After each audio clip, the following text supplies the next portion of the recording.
our 4-year-old black lab, he was 100% luck of the who you know situation, but he is a $500 dog.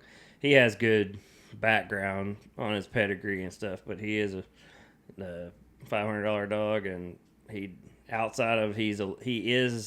not necessarily vocal as he's like sitting there as ducks are coming in, but he wants to go so bad that if he sees it fall, I tell people like, look, he's gonna sit here and he'll be fine. But when he sees something fall, he is gonna lose his mind, and it's just because he wants to go so bad. Does he like start yelping and everything? Oh yeah. And then when you send him, it is like I say, all right, it's a, and it's like are you shocking that dog? No, I am not touching it. That is just him, and it takes wearing him out. Like the slower the hunt, actually, the worse he is.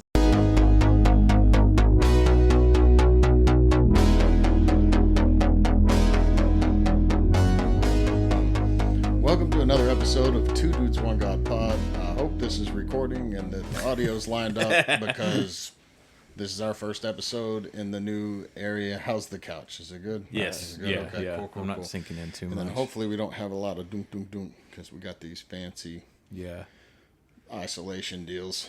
But today we have Pete Willett, who is like an international man of mystery. He's a welder. He's a father. He's a husband. Wait a minute. I probably did this backwards. Yeah, definitely. start out with the husband. He got it in order. I didn't. Yeah. He is a boat builder, and I don't know all these things. He trains dogs. Yeah. He guides people on duck hunts. Yeah. And he's like a cornerstone dude at Wilderness, Definitely. which is not the reason of this podcast, but, it can be. Mm-hmm. And he's here today to talk about the No Kings protest. Yeah. Unfortunately, no, that's not. That might be a 30-second topic conversation. That's about it. But no, thank you for inviting me on. It's definitely something that don't take lightly, just because I'm not a try not to be a in the spotlight type person. And so, but yeah, thanks for having me on. I mean, this all sounds good as far as audio. Yeah. We'll see how video turns out. But So you're you're a dog trainer. That's something that really caught my ear with you was the fact that you go in and you take these puppies and is it mostly labs or? Yeah, everything, at least for the most part in my background, is all Labrador retrievers. Okay. Any type of retriever. I mean, both my mom and my dad growing up, they trained labs primarily. And then my parents got divorced when I was about 6, and then my stepdad came in. He also trained dogs.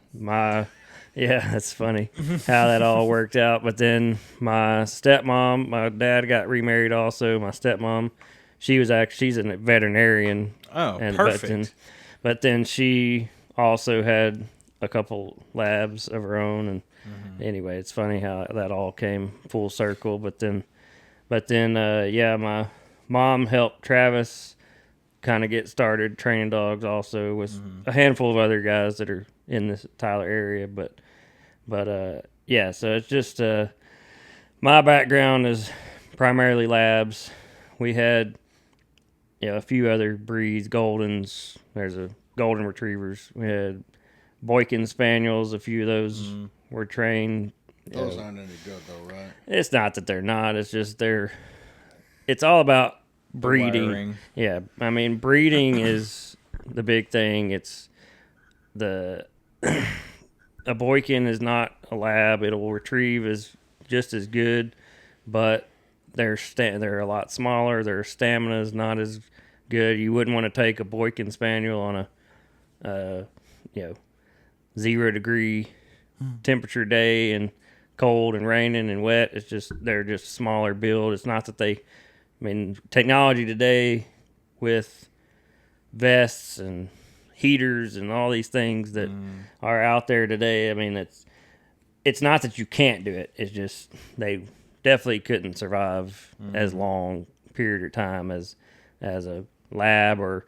I mean, there's plenty of others. A Chesapeake Bay Retriever, that's a totally different breed that they live to be in the cold waters of Chesapeake Bay, and so it's just it's all about breeding. You know, a lot of people like the Boykins because they are smaller. They're not as doesn't mean they're not high energy. It's just a smaller, high energy dog. I mean, Trey's got these schnauzers here. I mean, they can run around and knock stuff off a table just as easy as a lab or a Malinois or whatever. I mean, but people like them because they're smaller. They can take them in their vehicle a lot easier than lab takes up space in the back seat. If you do let them ride in the back seat, I'm not against it. I mean, we've taken our dogs riding in the back seat, but if we're going on a long trip, they kenneled, especially another thing. Technology nowadays, I mean, there's 5-star crash tested kennels out there that, I mean, they're expensive. Really? Oh yeah, they're expensive, but you see videos, testimonials about them all the time. Of just how, especially whenever a dog's like worth $120,000 or something. Oh yeah, I mean, for sure. I mean, and that's another. You could put that label on anything. Right. People have their hobbies, and it's funny that dogs are a part of that. Yeah. I mean, I grew up, dogs were a tool, for the most part, unless they were brand new little baby puppies. That was the only time they were inside, was from about 6 to 8 weeks, maybe 3 months old at the max, and they were out in the kennel, and they were not to be played with. They weren't friends. Yeah. Oh yeah. I mean, and it was just because of the mentality these are tools and these are being trained to be tools versus. And it's easy to ruin one of them tools too. 100%.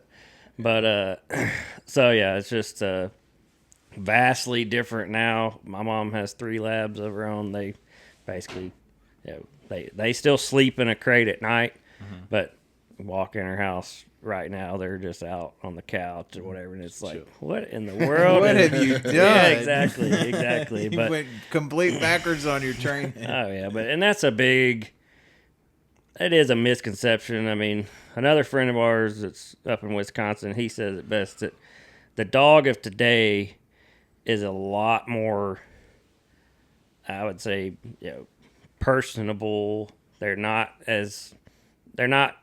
being used as much as these old dogs that were out in the kennel, could handle all the elements. It didn't matter if it was raining, freezing cold, whatever. They were they could handle it because they were out in the outside in the elements kennel. They were used to it. Yeah. But then you take these a lot of these more dogs that are more personable.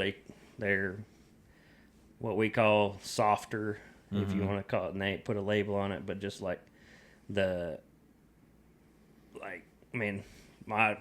up until just recently, our dogs slept inside and then would still do everything we asked them to do outside. Yeah. So that was a big misconception, like, as I was growing up, was like, the dogs don't come inside, they're supposed to be outside. And it's like, well, I like sleeping with my dog. Yeah. It's like,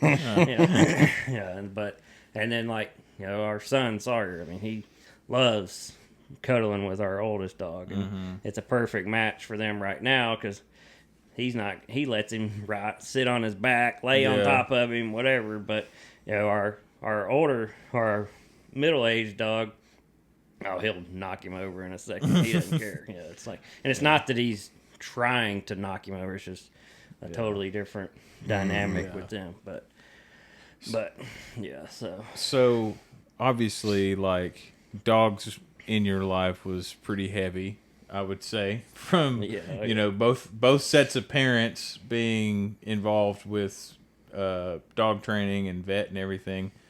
What got you into like duck hunting. You Oh, know yeah, what I mean? Yeah. So Because I'll point out, like, this dude, you really do make a living off of duck hunting.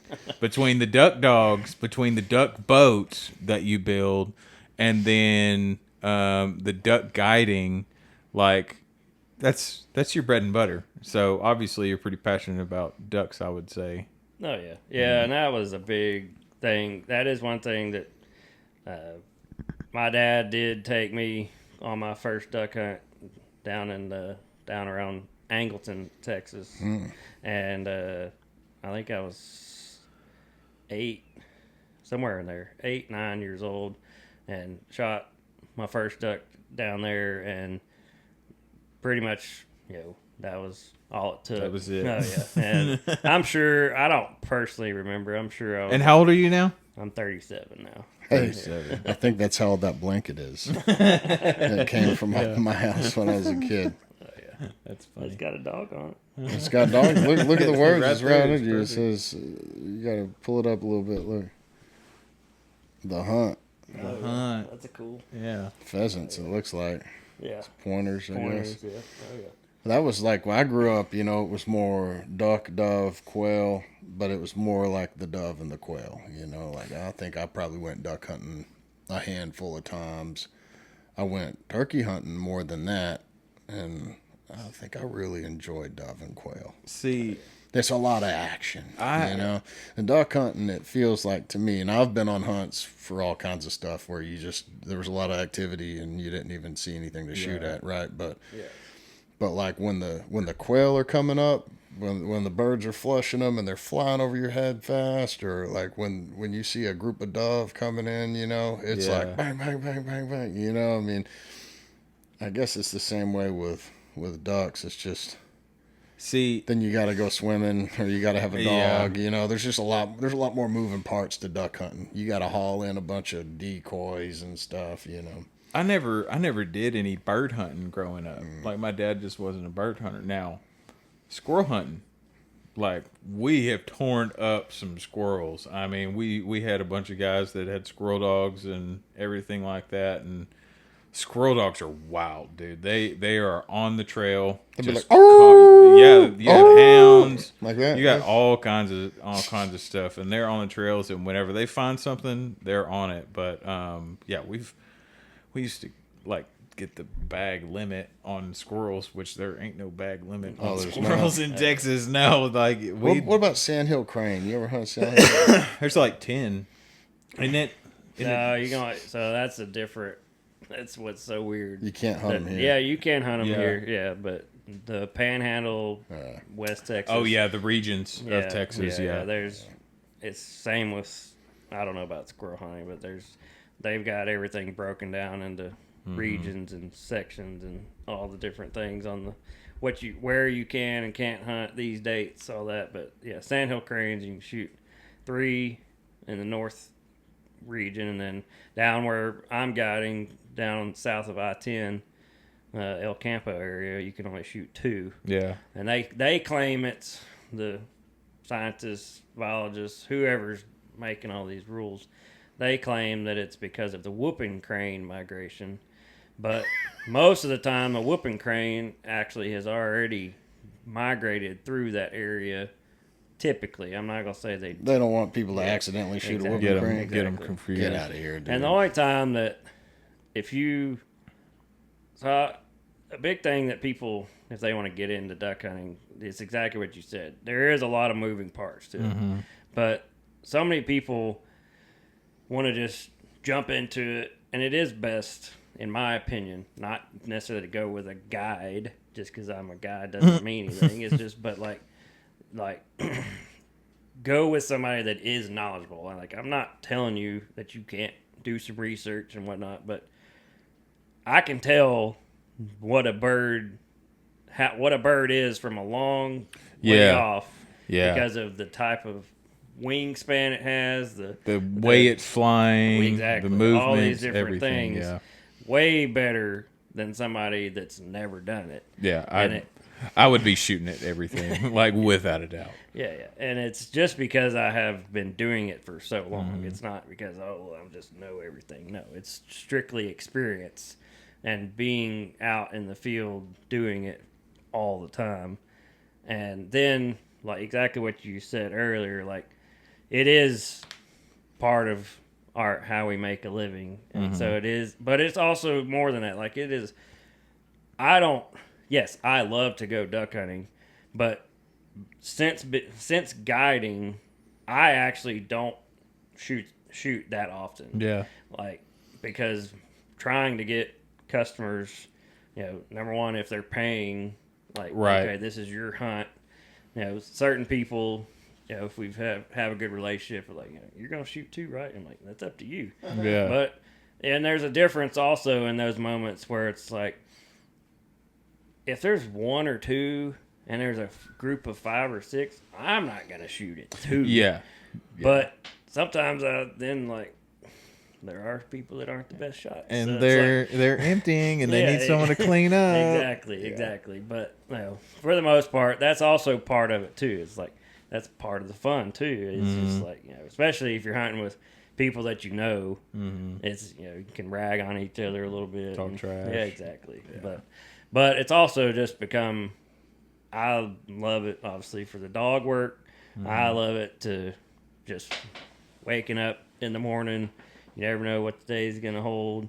Then also just the point of, seeing the birds moving and working, and if we are fortunate enough to have birds, coming into the decoys. I mean, that is just it's an experience that you can't explain until you've seen it, and to what Trey said too. I mean, just like the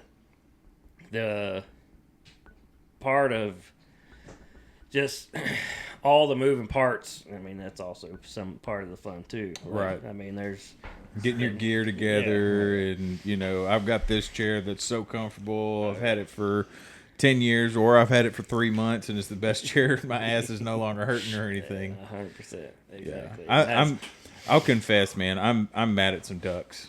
I'm plumb angry with some ducks. Like, I've never been duck hunting, but I've never, not once. But also, I haven't had a pair of waders or a duck gun. So I'm actually going to be getting some waders. There's the Gator Wader event. Oh yeah. This Thursday. I'm going to that, and I'm going to try. Oh, that's cool. I might need you to like help me If measure. you want to get there, Get them bigger than you think. I don't know when you're going. We're talking about going at like 8:00 Thursday morning. When's this? When? Thursday? Yeah, Thursday Where? morning. They have a Gator Waders has a big shop on Old Jacksonville headed towards Willett. Yeah. Oh yeah, but they're supposed to have a big sale. Yeah. I actually want to go with y'all because I need a guide to to actually get myself some good waders. So, and that's a whole nother topic of conversation. I mean, this could be its own podcast. We won't stay too long on this, but just like I am, like if you can invest in good gear, like it is you get what you pay for kind of situation. But if it's something that you're just starting out with, I mean, if we can find a great deal on Thursday, it's gonna be one of those like, all right, if you can afford this, then definitely take the opportunity. But there's still nothing wrong with some game winners from Academy. I mean, they have a good warranty. I mean, Cody Voigt's had a pair for years that if it he will fall back on him if he has to. But I mean, and so that's another thing too. Like, there's enough of us that, I mean, I don't know how much really you're 100% going to be going and wading around. I mean, you can use them year round fishing. You don't have to use them just for duck hunting. Like, yeah, definitely. But, I mean, and that's the thing. Like, I'd like to just have, like, even in like an emergency situation. Like, so Tyler's been flooding the last several weeks, and I've been like watching this, and I'm like, dang, what if I got stuck out there? Dang, I could really use some waders right then. You know, but obviously, like, I really want to hunt some ducks. Well, dude, I had some waders that were my dad's that he bought at the Sportster, and they've been up in a closet. I don't know how old they were. They looked nice. They were neoprene and stuff. And I pulled them down, and they were all rotted out and had holes in them. And I dated a girl for a little while in Louisiana, and her dad had a pond right out the back of his house, and he had a pretty slick little blind built out there, and he had a little P-row to get out there, and you know, I bought an out-of-state license and went 5 or 6 times, and every time I get there, he had like a 4-burner in there. He'd be cooking breakfast, he'd be like, "Man, yesterday we killed him," I don't even see one, Oh yeah. Yeah. So I don't. That's the slogan. You should have been here yesterday. Yeah. Well, I mean, it's interesting. Like, Dad won a fishing hunting combo deal at a DU banquet when I was 15 or something, and it's one of the last hunts we went on. And it was like Matagorda Bay or something, and so it was like a half day of fishing in the bay, and then I don't know, maybe it was 2 days. It was like a day of fishing and a day of duck and geese or something, and that was a big time. And then the last hunt I ever got to go on before he died is he took my brother and I around Thanksgiving out to Hidden Lakes, and we did like pheasant, quail, chucker, and some pickup birds that were out there. They had a dang Jack Russell Terrier that was flushing birds, retrieving. His name was Huckleberry. That's funny you said that.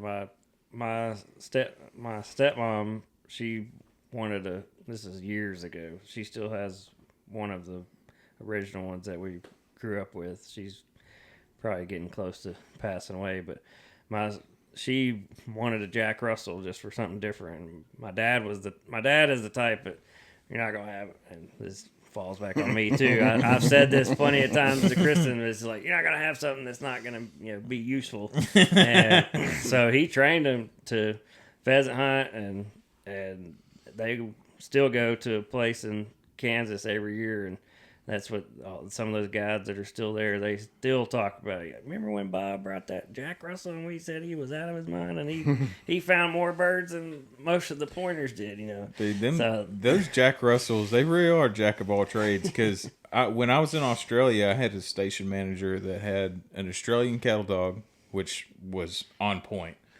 But then he also had this Jack Russell Terrier that if he saw a hog, that sucker was going to be hanging off of his ear for the rest of the afternoon. And sure enough, like I remember stabbing a few hogs with that Jack Russell hanging off of the ear. And that's another kind of hunting that's crazy, dog. There's people here in East Texas and deep East Texas that sure enough ride horseback with a Bowie knife and dogs, and that's how they hunt these hogs. They do it in Australia too. What's the deal? I mean, how do you got to be retarded to do that kind of guiding? You got to be like almost ready to stand on the side of the road talking about no kings. It's like the polar opposite. It's like just as crazy, but like on the right side of things. To be out there doing that, that's crazy. Yeah, that's out of my wheelhouse, unfortunately. But yeah, there's all kinds of, I mean, more popular videos and stuff. There's I don't even remember the guy's name now, but he all he does is hunt with a spear. It's just like, hey, or there's guys one of them latals or whatever. Oh yeah, or there's guys that, I mean, I don't know them personally, but I know of them that they duck hunt with bow and arrow in the woods in Arkansas. That's crazy. I mean, and so it's just like, what's up? Travis got that dog. He's got that Jag Terrier or whatever. Jag Terrier. Mm-hmm. Oh yeah, and that's a whole nother. I've seen videos of Russian dudes like hunting foxes and wolves and stuff with them, or something, bears. Oh yeah. I mean, and that's one of those. Is like almost like a Jack Russell. Like it's kind of a jack of all trades to an extent that they're bred for whatever specific purpose, but you can still make them do most anything. And I've got a couple more duck hunting or hunting questions, and then let's get into some God stuff. I can sit here and talk about hunting all day. So just ballpark, like I don't understand how much it costs to own a horse, but I have a general idea of what it's like to run a boat. I grew up with boats, so.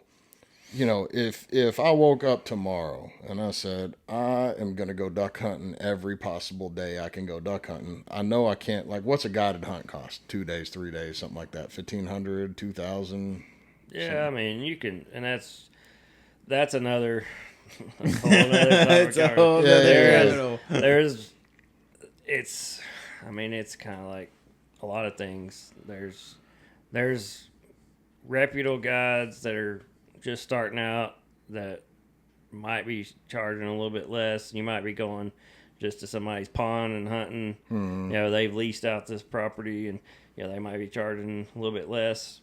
Not saying that's not a good way to go. I mean, that's just it's kind of a Who you know. who you know, but also a what are you looking for with the experience is kind of the thing. So like if you were gonna hunt with me in South Texas, I say South Texas, El Campo is only a little over an hour southwest of Houston. Like we're not even down at Matagorda Bay. Yeah. I mean and so it's not like it's that far away. It's just people think El Campo, that's got to be Mexico. No, it's not that far south. Yeah. But like if you're going with us, I mean if you want to just come and hunt, it's $300 for the day for the morning, and then if you want, you can stay at the lodge. That's an additional cost. It's all about what you're looking for. But we do not like a lot of people. I ask people like, do you want to shoot?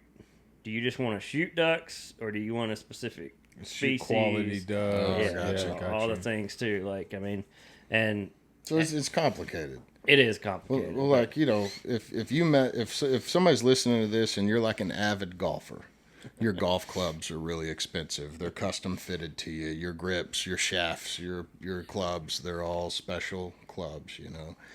If you're a USPSA shooter, or if you're a pistol guy, you probably have a really fancy optic on your gun, or I don't know, I probably got that wrong. Whichever one, you can have optics or whatever. They got different classes. Yep. If you love motorcycles, depending on the type of motorcycle, you probably have a lot of specialized custom things on the motorcycle. And it's the same thing for hunting, right? So like, if you want to go duck hunting, you don't have to have a boat. You don't even necessarily have to have a body of water, because sometimes they hunt them in fields. I don't know how that works. Right, correct. I definitely hunted some geese laying down in a blind, like with brush on top of me. I just laid there, got cold.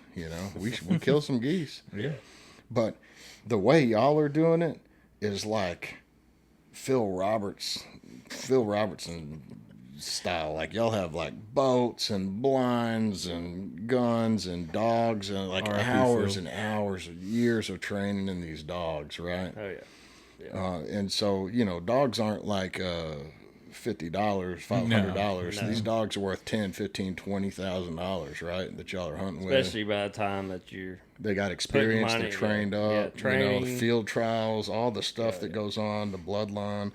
So it's like an exceedingly complicated thing. So like if you're listening to this and you're thinking, I'd like to go on a duck hunt, your best bet is to call a guide service and go, what do I need to bring with me? Mm-hmm. And how much is it going to cost, and just book it, right? Yeah, that was because what you'd say. Because, I mean, otherwise, you're going to have to buy a boat. You're going to have to figure out where the ducks are. You're going to have to figure out how to run the boat, operate the boat in the dark. You're going to have to figure out how to, like scout the ducks. I mean, there's just a lot. Train a dog. I mean, most people can't even get their dog to walk on a leash. And these guys put their dogs in a blind, and they just sit there quiet and still. Yeah. And they don't go after the ducks when they get shot. They send them. It's one of the most impressive things to watch, a dog handler and a dog, I think. When it's done right. Yeah, when they listen, and like I read Water Dog. You've read Water Dog, I'm sure, right? And my dad had a dog and trained it up with that book, and I've used some concepts of that with personal dogs I've had, but I've never had a gun dog. Closest I had was like a SPCA rescue that was like a chocolate labs, wrong color. No, right? That doesn't matter to me. Oh yeah, all the real people, they're like, no, them chocolate dogs are stupid or whatever. The yellow ones are worse, I love my chocolate. Well, and like that dog was blind retrieving, 6 months old, everything's rocking. I took it out to Rose City Flying Clays, and we looked for it for an hour. I mean, we didn't get out of the truck. Somebody goes kapow, and that dog took off running. And I don't know what you do with a dog that's scared of guns, because they're gonna be sitting 4 feet from it when you're shooting them. You know, yeah. And that's a big thing. That some of it, I mean, you mentioned. I mean, our 4-year-old black lab, he was, 100% luck of the who you know situation. But he is a $500 dog. He has good background on his pedigree and stuff, but he is a $500 dog, and he's not necessarily vocal as he's like sitting there as ducks are coming in, but he wants to go so bad that if he sees it fall, I tell people like, look, he's gonna sit here and he'll be fine. But when he sees something fall, he is gonna lose his mind, and it's just because he wants to go so bad. Does he like start yelping and everything? Oh yeah. And then when you send him, it is like I say, all right, it's a, and it's like are you shocking that dog? No, I am not touching it. That is just him, and it takes wearing him out. Like the slower the hunt, actually, the worse he is. There's days that like you can kind of predict certain with weather patterns, just what we've seen or haven't seen, duck number wise, scouting, all that kind of stuff. There's certain days it's like, all right, we don't know what we're going to get. And those slower days, there's a lot of days that I really don't like that he's sitting there next to me, because it's not that he's whining. He just wants to go so bad. Ready. Yeah, and so it's when you shoot one and he goes and gets it, he's ready to go for the next one. And then if it's not a repetitive, if it's not a fast-paced morning, you don't have that time to wear him out to where it's kind of where he gets happy. Yeah, and so the reward aspect of it. Correct. But he's just gotten to the point. It's gotten to the point now that it's comical, put it that way. Like that's the easiest way to explain that. But yeah, as far as all that quick nutshell, bring that back around full circle. Like, if you want to come hunting with me, we take people that have never been on a duck hunt, but it is exactly what you're talking about. Like, you don't have to have, most of the time, you don't have to have waders. That's good to know, Pete, because a lot of people in my life have been like, yeah, I'll take you on a duck hunt. You just got to get you a pair of waders. Oh, yeah. And so, like, here we are. Yeah. There are guys that I've hunted with the past 5 years that they barely wear even ankle-high rubber boots to the blind. And so it is we're going to take you out there. We're going to ride in the side-by-side to get out there. If it's been raining, you got to have some boots. I mean, otherwise, if it's raining and it's cold, you're going to get cold if you get wet. I mean, and that's the thing. I don't like being wet and cold at the same time. And so that is a big part of it. But I mean, if it's been dry and you got a decent, it doesn't even have to be camo. I mean, you can wear a solid tan type, olive drab, tan, whatever color jacket. And just no white, no reflective. Yeah, exactly. Yeah, I mean, so. But ducks' quacks don't echo. They don't. Yeah, and you're right. I don't think scientists know why. No, I can't tell you that either. That's strange. But one of the hunt I went on last year or this year, I guess, this dude wore like a camo shirt, and then it had all this white lettering on it. They were like, "Oh man, he's done." And then they were like, "All right, take him," and he stood up and shot the first decoy. It's a Travis's shot. I think I heard about that story. I mean, they were all right in front of us, man, and he's just like, "Pow!" And that thing started sinking a little. That was Robert Baxter. So since we dropped the names, Robert's gonna have to come on the podcast. Yeah, we'll definitely have to get him on. Well, but it was exciting. So obviously, you love duck hunting and everything like that. I'm willing to bet that you got saved from Duck Commander, right? No. Oh, dang. Come on, man. No, but... R.I.P. Phil. R.I.P. Phil. Yeah. But it is funny that you bring up the Robertson family. So, like, my mom did train a couple dogs for them. I knew it. Early duck men videos. There's a few... They actually don't highlight the dog work in those videos a whole lot. I'm not saying it's right or wrong, but there's a few times that the early Duckman videos. I don't remember what number it is, but anyways, they had I guess they went through a golden retriever phase. I don't know what it was, but And they kind of did like a dog demonstration. no, it's just you can see a glimpse of a golden retriever, or you can see a golden. Got you. There's two different goldens in one of the videos that my mom had to help train one of those dogs, and then a good family friend of ours. They're some of the Phil and Steve were like really really good friends. Like and so I've met him a long time ago when I was a young boy, but couldn't it's not like I had his phone number or had his phone number kind of thing. Yeah. But no, unfortunately, no, that is not how I came to Christ. But is when I was growing up, I didn't really go to church.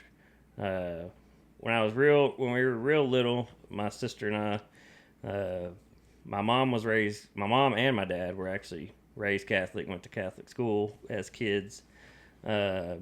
Then was that TK Gorham? No, so this was they were originally from my dad is originally from Jonesboro, Arkansas. Okay. My mom's family is originally from Fort Smith, Arkansas. Okay. Then they moved to Shreveport, Louisiana area. My dad was in the Air Force after he got out of service. He went in as into the reserves and working as a civilian at the Barksdale Air Force Base, and that's how they ended up meeting somehow or another. I don't know that whole story actually, but anyway, and so they were raised Catholic, and like I said, my mom went to Catholic school in Shreveport, and then moved to East Texas, Elysian Fields. So that's just south of Marshall. Yeah. But so Elysian Fields and Wascom, back then they were rivals and sports teams, and Elysian Fields doesn't.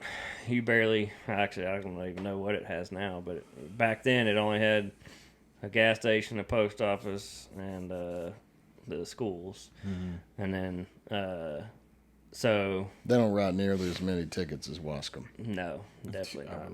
Have you eaten at Fugler's? Yeah. Oh yeah. Of course, you would know something about food. Yeah.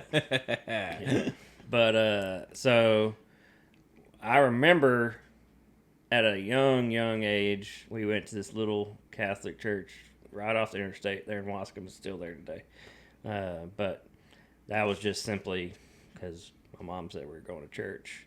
And then after my parents my dad I don't even recall my dad ever being there. And then after they got divorced, there was definitely no real discussion of church or God or anything growing up. If I went to church, I went to a friend's house, stayed on a Saturday night. Yeah. It was like, all right, we're going to church in the morning. I'm like, okay, sounds good. Yeah. And that was only even a select few times. Hey, I wonder how many kids, that's their inroad, Yeah. It's like we've had a couple kids spend the night here, and I just get the feeling they're not like the church kind of people. Yeah. And then it's like, do you tell the parents? We go to church. I'm like, because if you're in this house, you're going to church. Yeah. Right, yeah.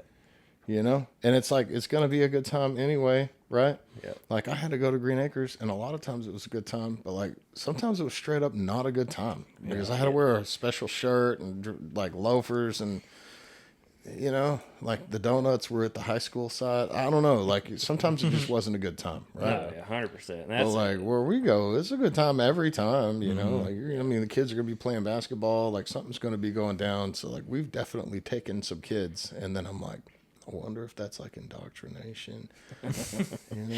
No, because I think it is indoctrination for my kids, and I think it's a good indoctrination. Yeah. Because I've seen what happens when you don't the fruit have that. of it. Yeah. When you don't, and so Mom, if you're listening, I guess thanks for dragging me anyway. But with my wife, like I got to see what happens when you never go. Right. You don't know anything, right? And then whatever the world, you're listening to the world. You know, you don't have any, positive input on God stuff, Yeah, and that's what I like what you just said, that it is probably in some form or fashion indoctrination, but in our opinion, it is definitely the best form of indoctrination. Yeah. Just now on 37 years old, looking back on that, I mean, there's definitely stepping stones into that with going to one of my friends specifically. It was always my best friend. That was they grew up Presbyterian, but it was just in that day and age. I mean, we're talking. I don't even know. 2000.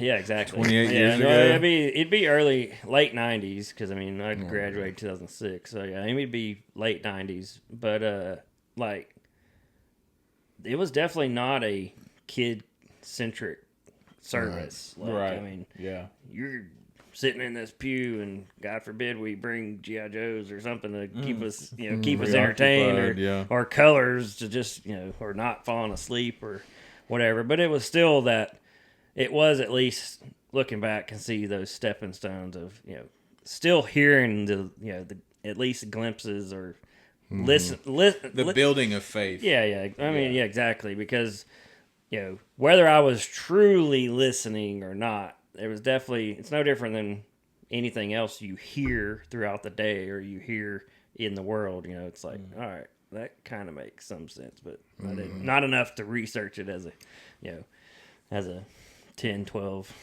13, 14-year-old. Well, where were you? What were you doing when God got your attention? Yeah. So first, so let me back it real quick. Yeah.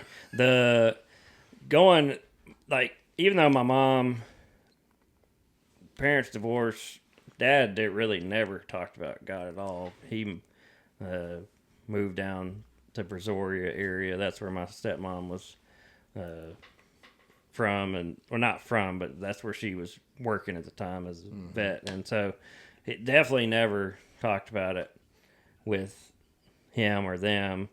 But then there were still the times, at least within our home with Mom, that she tried to raise us right, with the not necessarily 100% biblical, but maybe just like I don't know the word I'm looking for, but The intentionality. Yeah, just like This is what we're doing. yeah, We're going to church.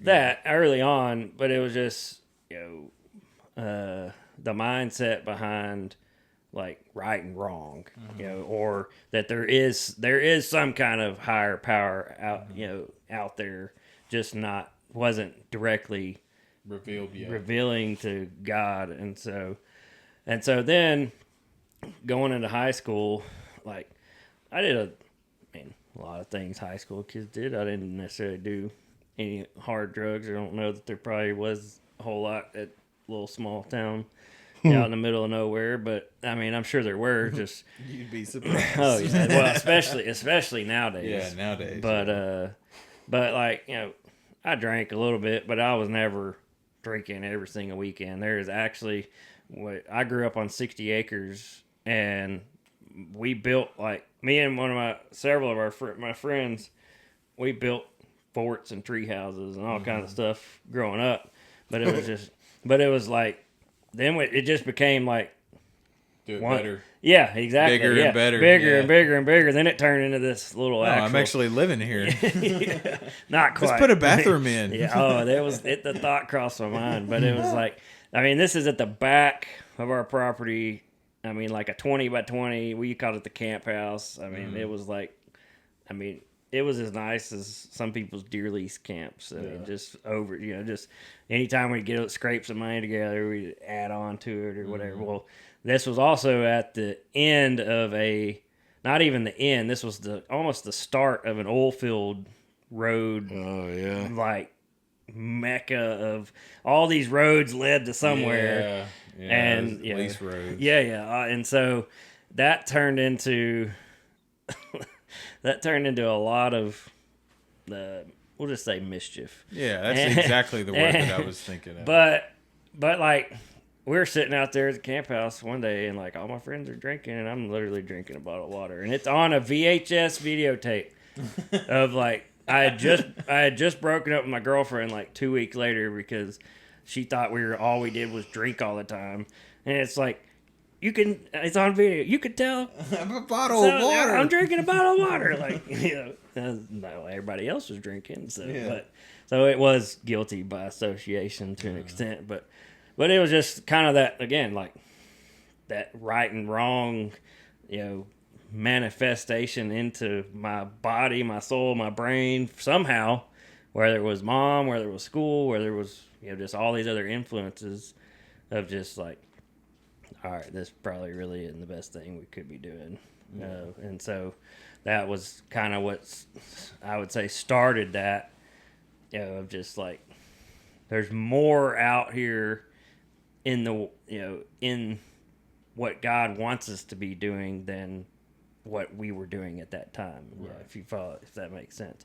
But then graduated high school 2006, was dating a girl that her dad is one of the first business owners that I got to work with that was a small business, but he was doing big construction jobs in Shreveport, Louisiana area. And so like he tried to teach me, stuff. And I was already kind of on the path of being a welder was my kind of goal. Yeah. But mama said, you're not going to be just a welder. So I went to TJC, moved to Tyler 2006. My sister was already over here, so ended up buying a house together so that we weren't spending a bunch of money on an apartment at the time. And so welding was all I like.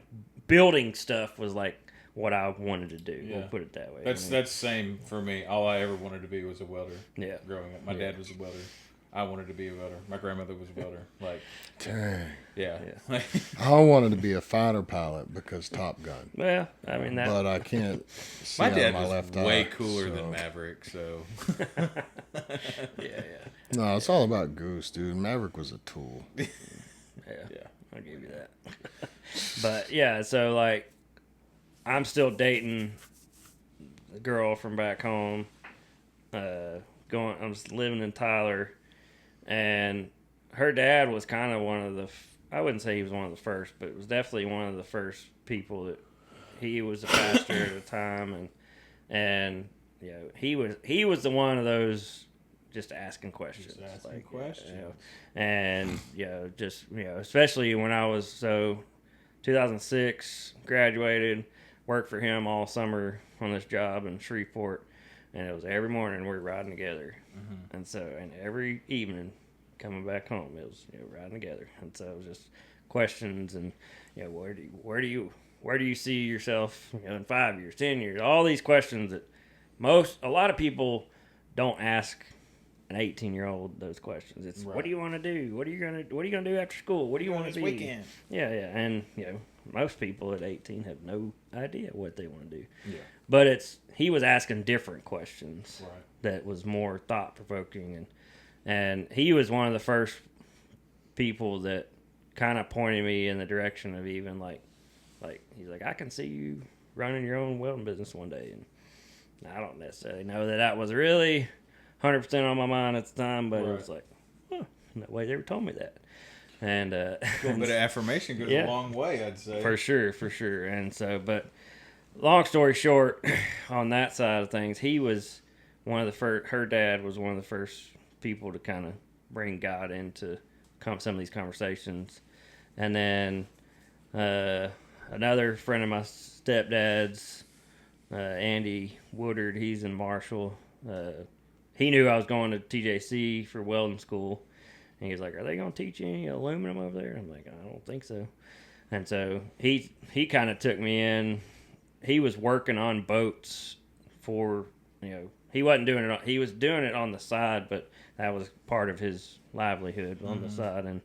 And so it was kind of one of those, back to duck hunting. He was duck hunter, and just became like this mentor on the aluminum welding side. Yeah. And I attribute a lot of the things that I know on the aluminum welding side to him, because they didn't teach us much of any of that at TJC. Really? And it may have changed now, but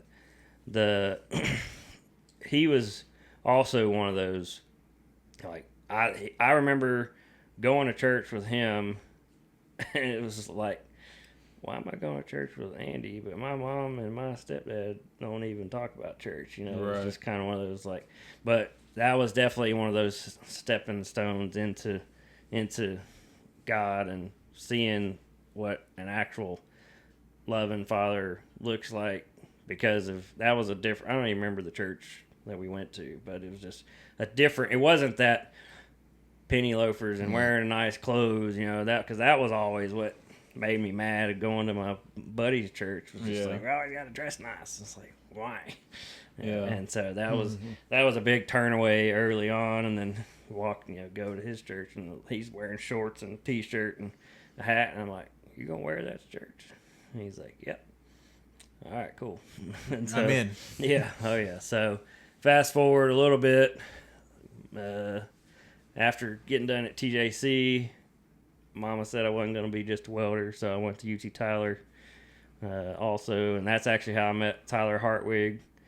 Yep, Tyler Hartwig and I were in the same construction management program at UT Tyler. Okay. So that was 2008, 2009, somewhere in there. And he's probably him and a few of the guys that I went to welding school. And then several of the people that we went to college construction management school with, like, those are outside of our wilderness family. Like, those are some of the, I would say, closest friends that I still have today. And a lot of that's partially on me, just because of, fast forward, we were at the point I got done with welding school, and I was working for myself, just welding, mobile welding. I had a Dodge truck with a SA200 welder. Yeah, buddy, that Lincoln. Oh yeah, Colt Lincoln following. Yeah, and like, that was kind of what we were shown at that time with welding school. One of our teachers, he worked on them all the time, and he kind of was like, you gotta have, if you want to weld on anything good, you gotta have a Lincoln. Oh yeah, and I'm not knocking it. There's definitely it has its place for sure. But for the stuff that I was doing a little bit of everything, fabricating. I never welded on a pipeline, but I did a lot of oil rig work. Structure. Oh yeah, lots of structural stuff. A lot of oil rig welding with one of my good buddies that still talk to all the time, and then just like pipe, like a lot of the pipe fences around the location. Still structural. Yeah, and just and a lot of that time frame of life, like, I was still dating this girl from back home, and that's when things kind of got rocky with us, and like, we dated for, well, hell, at least 2 or 3 years, and we were actually engaged, and got to the point that she was going to school somewhere else, and just on 2 different paths. Yeah, is what it apart. Yeah, and like, I thought she was the one, and she never really fully talked about God and that kind of stuff, but like, I thought that was going to be my answer. Was like, all right, I'll do whatever it takes. I'll turn to God and whatever. Yeah. And like, started going to church and doing these things, but never fully committed. Never really got to the points of actually having a relationship with Jesus. And so, going to UT Tyler, working for myself at UT Tyler, and TJC asked me to come back as an instructor.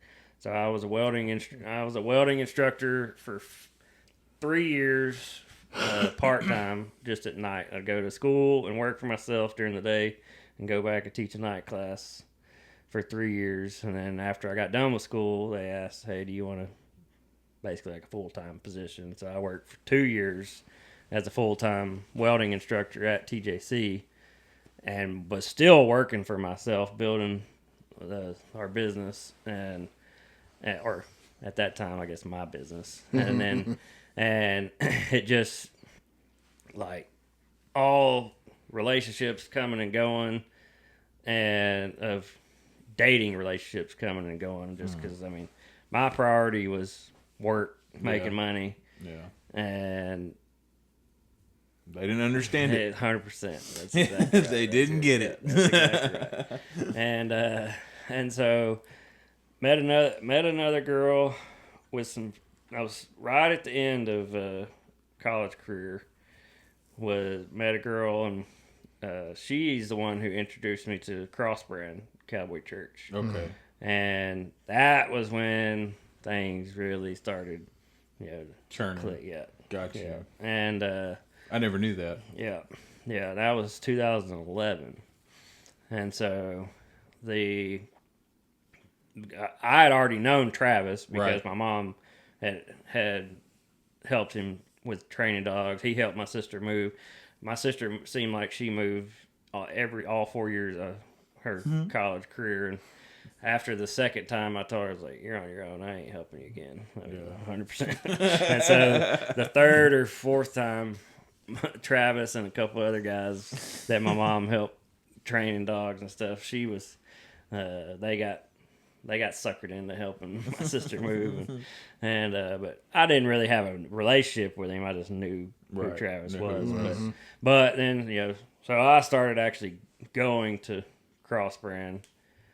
Me and that girl, we didn't end up dating very long, but it was enough of an intro to the point of like, all right, like I can see something different about this about church. Cross Brand, and it just got to the point that it just kept pushing on me, and there was plenty of times that I asked at the end of it, most every service, they always, if you want to ask Jesus into your heart, like plenty of times said that prayer. Right. So I know at some point I was saved, and way before I was really saved, we'll put it that way. Yeah. Or before it really like actually made a difference in my life. Or where it really makes sense.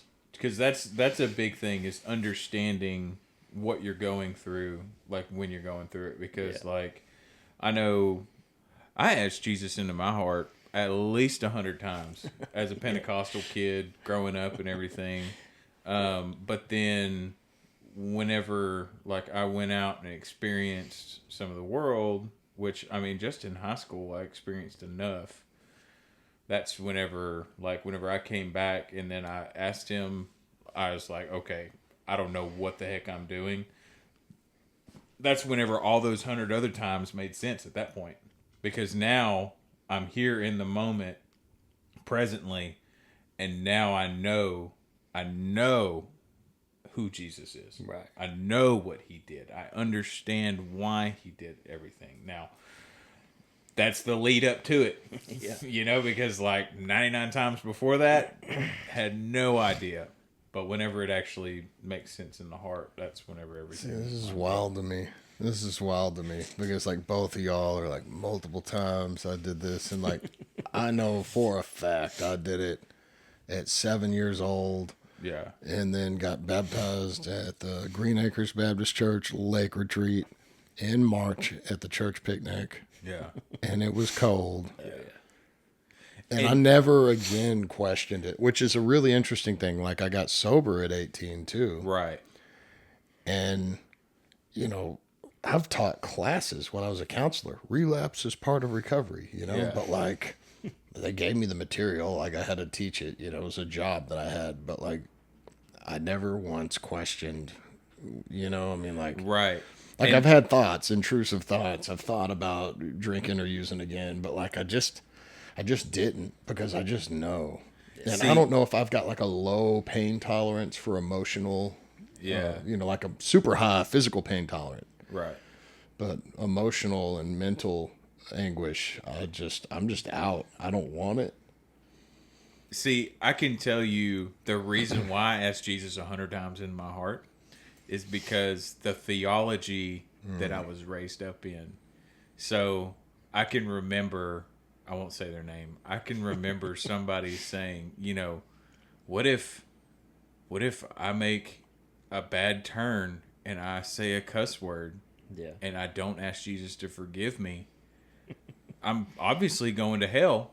And so that's why, like, that mentality was like, Gotcha. Okay. See, I was safe because I was raised Southern Baptist. Exactly. So it's like once saved, always saved. Exactly. And that just made good sense to me. Right. Like, Jesus died, and he died a long time ago and then came back to life. And that was either enough or it wasn't. Right. And then, like, when I look at, like, Catholicism, they have all these sacraments, all these things that you got to do. And to be sanctified. they're like, when you're a kid and you get baptized, then you're saved. But then when you sin on purpose, then it knocks you down. And if you don't go and say your Hail Marys or whatever, your penance and all that, you got to do all these things, and then you can kind of get back up. But like if you mess up and then you get murdered or something, like, well, you didn't have time to fix it, so you're going to hell. That's where purgatory comes into it, unless your family pays enough money to the Catholic Church, and then they'll absolve or they your can sins just pray you out of hell. I mean, it's just so that's people mess. That's religion, right? Yeah. And 100%. so I spent a lot of my life, and y'all probably have heard people like this, and I think it can be good or bad. I spent a lot of my life, and people would say, like, are you religious? Are you a Christian? And I would say, I'm spiritual. Yeah. And I heard a comedian the other day, and he was like, are you religious, bitch? And she was like, I'm spiritual. He's like, that means she smashes, He's like, she prays, but she's definitely good at getting in bed with me, And I was like, that's so funny, because it's true. I understand what he's saying, but when I said it, I meant like, hey, I don't have any interest in organized people religion, rule following, box checking religion. I don't have any interest in that because I think religion is for people that are afraid of going to hell. And I really believe that from 15 to 18, I experienced hell. And for me, what that looked like was saying, I'm never going to drink or use drugs again. And then by 10 a.m. the next day, I'm high. And so if you've ever look, I'll put it like this: if you've ever said I'm going to quit smoking and then bought a carton of cigarettes later today, the day, like, then you understand. If you've ever said, hey, I'm going to lose weight, and you make it 3 days eating good, and then you realize that you were eating good food but you ate way too much of it, and now you're eating a cheeseburger at Whataburger, and you're like, whoops. You're like, well, I guess I'm not going to lose weight. Then you might have a little bit of an understanding of what it's like to have a battle with addiction. But I think as humans, we battle with that. I've watched it happen over the last quarter several times in our church congregation. People have come in, really exciting. They're like, wow, these people are honest. Something's different here. Everything's great. And then they go, well, what about this? What about that? I'm like, whoa. You want acceptance. You want realism. You want authenticity. You can't have those two things and have safety too. Yeah. That's not the way it works. And I love Travis's message Dangerous. on Sunday. Yeah. And, the quote from Peterson, I always like the one, like, it's better to be a warrior in a garden than a gardener in a war. And so just this idea that Jesus is a safe guy, and like I don't think that that's the way things work, And so for me, like I went down, and talked with people after the service, I'm like, prayed and get back in my truck and light a joint and open a hot beer and drive off. And I would think, well, I guess God doesn't care about me. I was watching some storm coverage, and these people were like, yeah, we're totally fine. God blessed us, but our neighbor's house got demolished. I'm like, oh, God didn't like those ones, Yeah. It's like, I don't live with that God that's out to get me. And somebody else, I want to get your take on this, Pete, because somebody was saying something the other day. I don't know if I was talking to him in person or what, but they were like, well, God is going to judge you, And I'm like, I just kind of like walked away from the conversation, and I was just like, whatever, because what I hear is that person is judging. Do you see for what I mean? God? Right. And like, I'm not the arbiter of people's behavior, and I'm like, but my understanding is God may judge us, but the difference is because I'm saved, he looks at me and sees Jesus' blood and goes, hey, you're cool. Come on in. I know you, Yeah. He's not going to be like, but my theology and understanding of the Bible might be a little weak on this, because somebody was telling me that there's different levels in heaven or something. And like, look, I'm gonna be honest. Like, I went to the Mike Tyson fight. We were about 4 rows from the nosebleeds, and I promise you, it was just as good. Yeah. I was at the Mike Tyson fight, right? So in was my there. mind, like, if I'm in heaven, like, I'm pretty good with that. Yeah. I don't know that I'm gonna be going, hey, something's wrong. I didn't get the. Yeah. I didn't get the in, special seat. This isn't the good heaven. This is Yeah. just the okay heaven. Like, I don't think that's the way that works. So Yeah.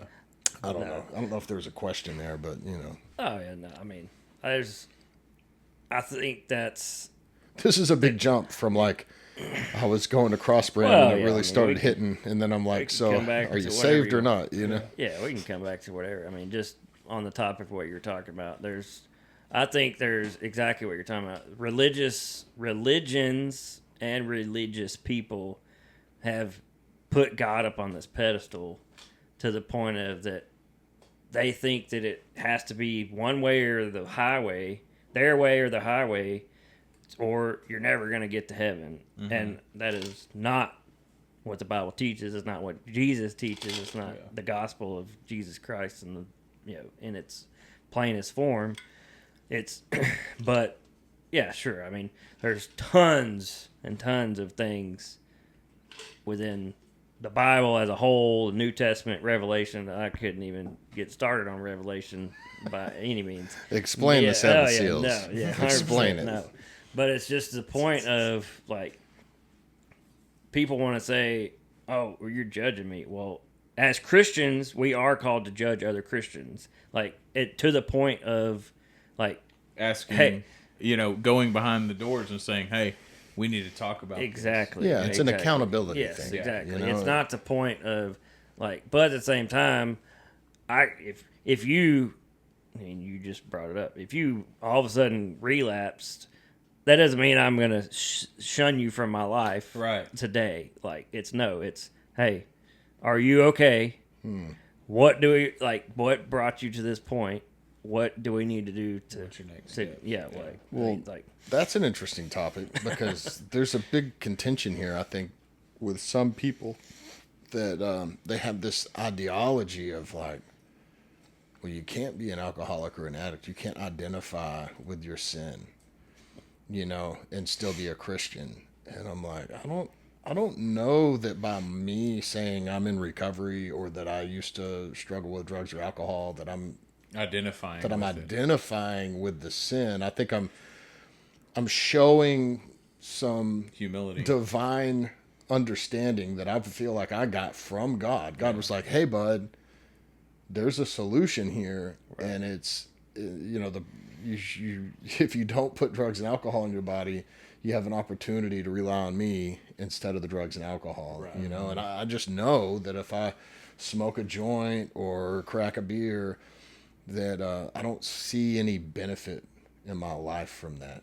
You know what I mean? So I wonder if the people that are like, this is pretty deep. So here's the question. It's like, from my perspective, I'm like, why is it that these people are so adamant about this? Is it because they don't want to look at their drinking or whatever their tobacco use or whatever their vice is? Is it because they're trying to cling to that and have security in that? And so it's funny because they're like, hey, Christians can't have this problem, but somehow that's like a shield, that protects them from their own accountability, because I think it's a tough sell to me to say like, I'm more effective at winning souls for Jesus because of my drug or alcohol use. Yeah. I don't think that anybody's arguing that. I mean, to be clear, I don't think anybody really actively believes that. But I've dealt with this as an adult, not just as a Christian or a Jesus follower or a person in recovery, is I like what I like and I don't like what I don't like. Mm-hmm. I got in a conversation last night with a sort of family member. I don't know. I don't want to call any specifics, but anyway, and they got to going on my body, my choice or whatever. And I'm like, yeah, but if I kill you now, it's murder, double murder, right? Double homicide. And they were like, that doesn't make sense. And I was like, oh my God. Yeah. And it just blows my mind. But they defend that so emotionally. It's never from a place of logic. They try to logic, but the logic's flawed. So I think that we're in an interesting time Yeah, for sure. Because you can't legislate morality, but there's been such a push over the last 1,000 years to keep, well, really, I guess forever. I mean, the Jews hated all these, they loved all their rules, but they loved to break every one of them because it's pretty cool. You just kill an animal and move on or something. It's really a complicated deal. Humans ultimately have just complicated the shit out of it. Mm-hmm. And then I misunderstood, like what you're saying. You're like, oh, it's like narrow is the gate. Yeah. That means through Jesus. That doesn't mean only, Church of Christ goes to heaven or only Southern Baptists go to heaven or, you know what I mean? It means that through Jesus. Yeah. And so like and really we have a gift in Jesus. Yeah. Because like the fact that you look at how we have the scriptures today, you realize like the book of Romans, whenever a single book was written, it would have been worth like $80,000 in that day and time because they did not have paper then. The ability to be able to write things down was not common. And then you had to have people transcribe it and keep it original to the text. So we take a lot of the stuff that we have for granted. Mm-hmm. We think we look at our Bibles and we're like, oh yeah, I've had that Bible. It's been on my shelf collecting dust, just doing its thing. But you realize like the prophets in the Old Testament probably would have killed for a copy of the Bible. Well, they certainly were killed for copies. Yeah, right. And, I just think that it's an amazing deal. Like here we are sitting in this room talking about duck hunting and cross brand and going to church and like, what ultimately happened? You landed in cross brand and you met this other girl? Or... Yeah, no. So basically after conversations actually with Travis about this girl at the time, it was just, the conversations and then the relationships built with people from cross brand of like showing up. People just kept showing up. And that's a big part of even what we're trying to do at Wilderness, to the point of like, it doesn't have to look perfect. It doesn't have to be rainbows and sunshines all the time. But the fact that we're still here and we're the people, I mean, you think about, it doesn't matter what check-in you go to. You can go to one of them and there's going to be somebody that you already know and has already been through something that y'all can talk about together and keep that, accountability, kind of what we were just talking about, going. But, and so that's kind of where, we were just talking about how, you said that's crazy, of asking God into your heart. And going back to that, it's just simply, I think a lot of it is that messing up, kind of like, we all know when we do wrong. Yeah, right. Well, it's like this idea that you got to get your ducks in a row before you come to Jesus. Right. Yes, Exactly right. And exactly. I think that might be the powerful thing about cross brand and wilderness, just generally speaking, is there's this attitude of like, hey man, you're probably gonna mess up again. Right. So like let's like, it's this yearning as a human to like get the lesson before you get the test, and it just doesn't work that way. Yeah. You get the test first as a Then you human, get the lesson. then you get the lesson, and so like, you know, the only person that ever like got it right the first time ever was Jesus. You know, Yeah. which has been, which is good, and I think that like that's good. But then if you take that and rot it out, you can end up with these like, God loves everybody and you can do whatever you want and be a Christian. And like, that's kind of true, but kind of not true, you know, because, you know, it says that they'll know us by our fruit, right? As believers. So like, what kind of fruit are we talking about here, you know? Well, But, and also, Jesus cursed a few trees. yeah. You know what I mean? Yeah. Like, because of the type of the lack of fruit that I've it was definitely bearing. cursed some trees, you know, playing disc golf. It's like, Oh, I a tree. bet. I'm like, oh my gosh. But like, whenever you see, like, obviously there's I've been thinking about that a lot lately. Also, is like, you know, everybody just wants to like preach something, right? And then just throw some Jesus in there, throw some Holy Spirit in there. Yeah, throw like some out of congregation. context. Exactly. Like, just just like mix it up. mix and it all pick and together. choose, you know? And then they'll sneak in different things and take them from like other religions and throw it in there also. Jesus warns us about false prophets. He warns us about wolves in sheep's clothing. And it seems like if you find yourself in a position where you're just like consuming whatever it is and you're not really wrestling with God on these things, on these topics, these things that are in your heart, and you're actually being real with yourself and saying, you know what, I do struggle with this. I do have an issue with this. And if you're not bringing it to God, I'm willing to bet that you've been deceived into believing that, you know, God loves me anyways. Everything's going to be just fine, because that's not the way that relationships work. Even with us, you know, within a congregation of men, women, like whatever, there's always that accountability. But you got to realize we're made in the image of God.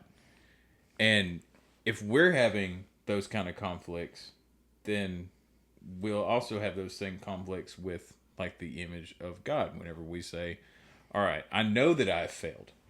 The whole failure thing is something that we know that we should be perfect. I think every single human in our own mind think we should be perfect, but the reality is that we are not. Yeah. And in order for us to reconcile that, that's where your relationship with God. Yeah, you either have to have a relationship with God or you got to try to disprove that God is real. Exactly. You know, I watched a clip the other day, and this guy was asking, oh, what's his name? I think he's maybe it was Lee Strobel, or it was one of those apologist guys that was getting a question, you know. And the guy was like, well, what are your thoughts on predestination? And he was like, we're not predestined to speak about this today. And the guy was like, ha, ha, ha. But really, like, what about it? And it was a really interesting answer. The guy said, you're confusing creation with causation. Mm-hmm. You know? So, like, maybe Billy Graham was predestined to lead a bunch of people to Jesus and know God intimately. And maybe, you know, Richard Dawkins was predestined to be an atheist. Right? Yeah. But God didn't cause it because we have free will.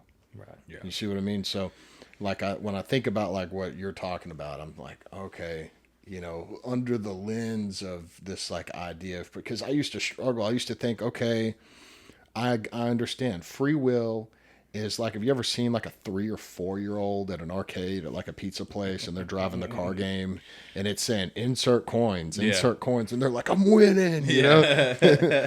You know, I used to think that was free will for me, you know, and I don't know where that lands in the predestination argument, but I used to essentially think that like it really doesn't matter what I do because it's pretty arrogant for me to think that I can affect God's will. Yeah. Right? Yeah. Because he is omnipotent. He was here before anything, created everything, knows everything, right? And he can step in and out of time. Yeah. He's not in our 4-dimension universe.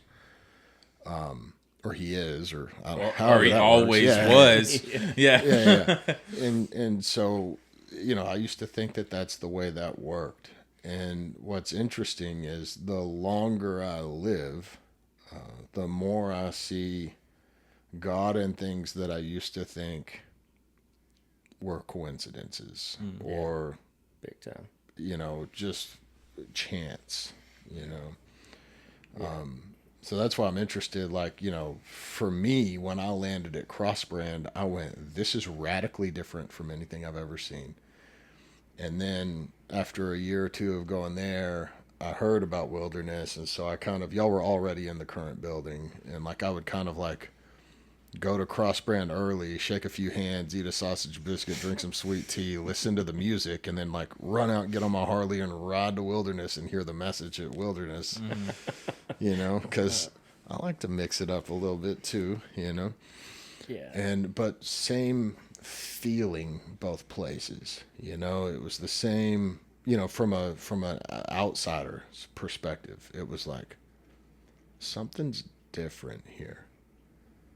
But that was your take. I mean, like, you didn't have an indoctrination, as we said earlier. You didn't have like a super strong, like, Christian upbringing.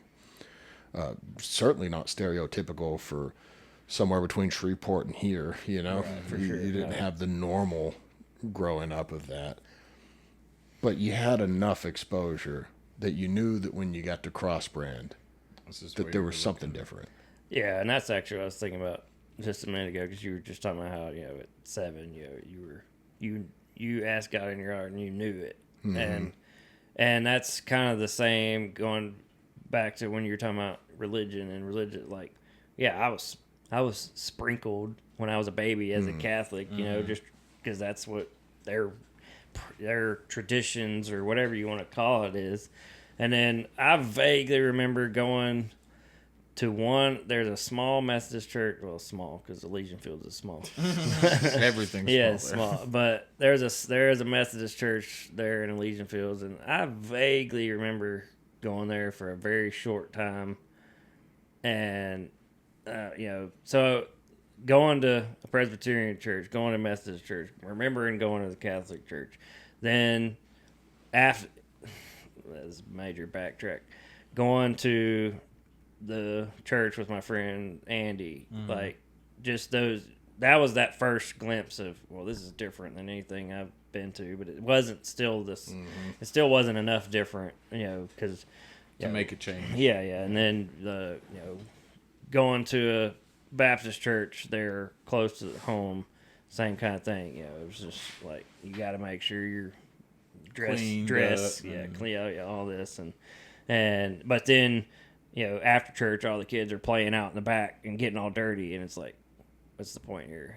But anyway, that's just, I was just thinking about that, of just reflecting on some of that stuff, how there was exactly what you're saying. There was enough exposure to the point of, this is radically different. Number one, that guy just came in. He smells like cigarettes, alcohol, all the things, just dropped in on his Harley, to the point of also all the cowboy hats, obviously a Crossbrand.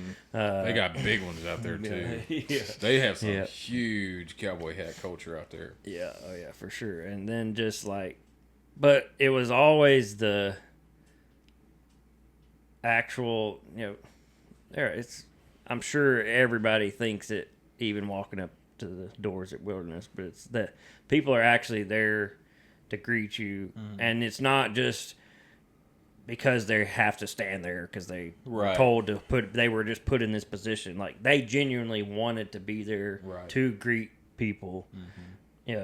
Travis and plenty of books talk about, the conversation starts in the parking lot, like, and that's what it was like, and you could see that. And of course, even going with the girl that I went with, like, she had been going there long enough that she knew at least a few people, and people are talking to her and actually, hey, how are you? And those are those conversations that people want to say, hey, how are you? And you typically want to say fine. Yeah. But if you actually were like in a bad spot, they would have taken the time to like, hey, let's go over here and talk about that. Like, what's happening? Right. What's happening? And then they start asking questions. Yeah. Like this guy. Yeah, right here. Oh yeah. But and so going back to what I was kind of saying with just like Travis, having conversations with Travis of just like, well, this girl led me here, we're not together. He's like, that doesn't matter, none of that matters. I can hear that. Oh yeah. And then all this is starting like, well, this relationship that he and I have today, like this is 2011. And then that's also when we started building boats within our business. Still working at TJC. Don't know, looking back on all this, like I don't know how I was doing all of everything I was doing.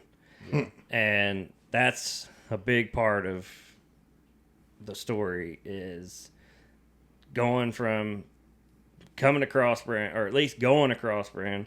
Wasn't necessarily to going just every single Sunday, but all right, we'll go. I will go.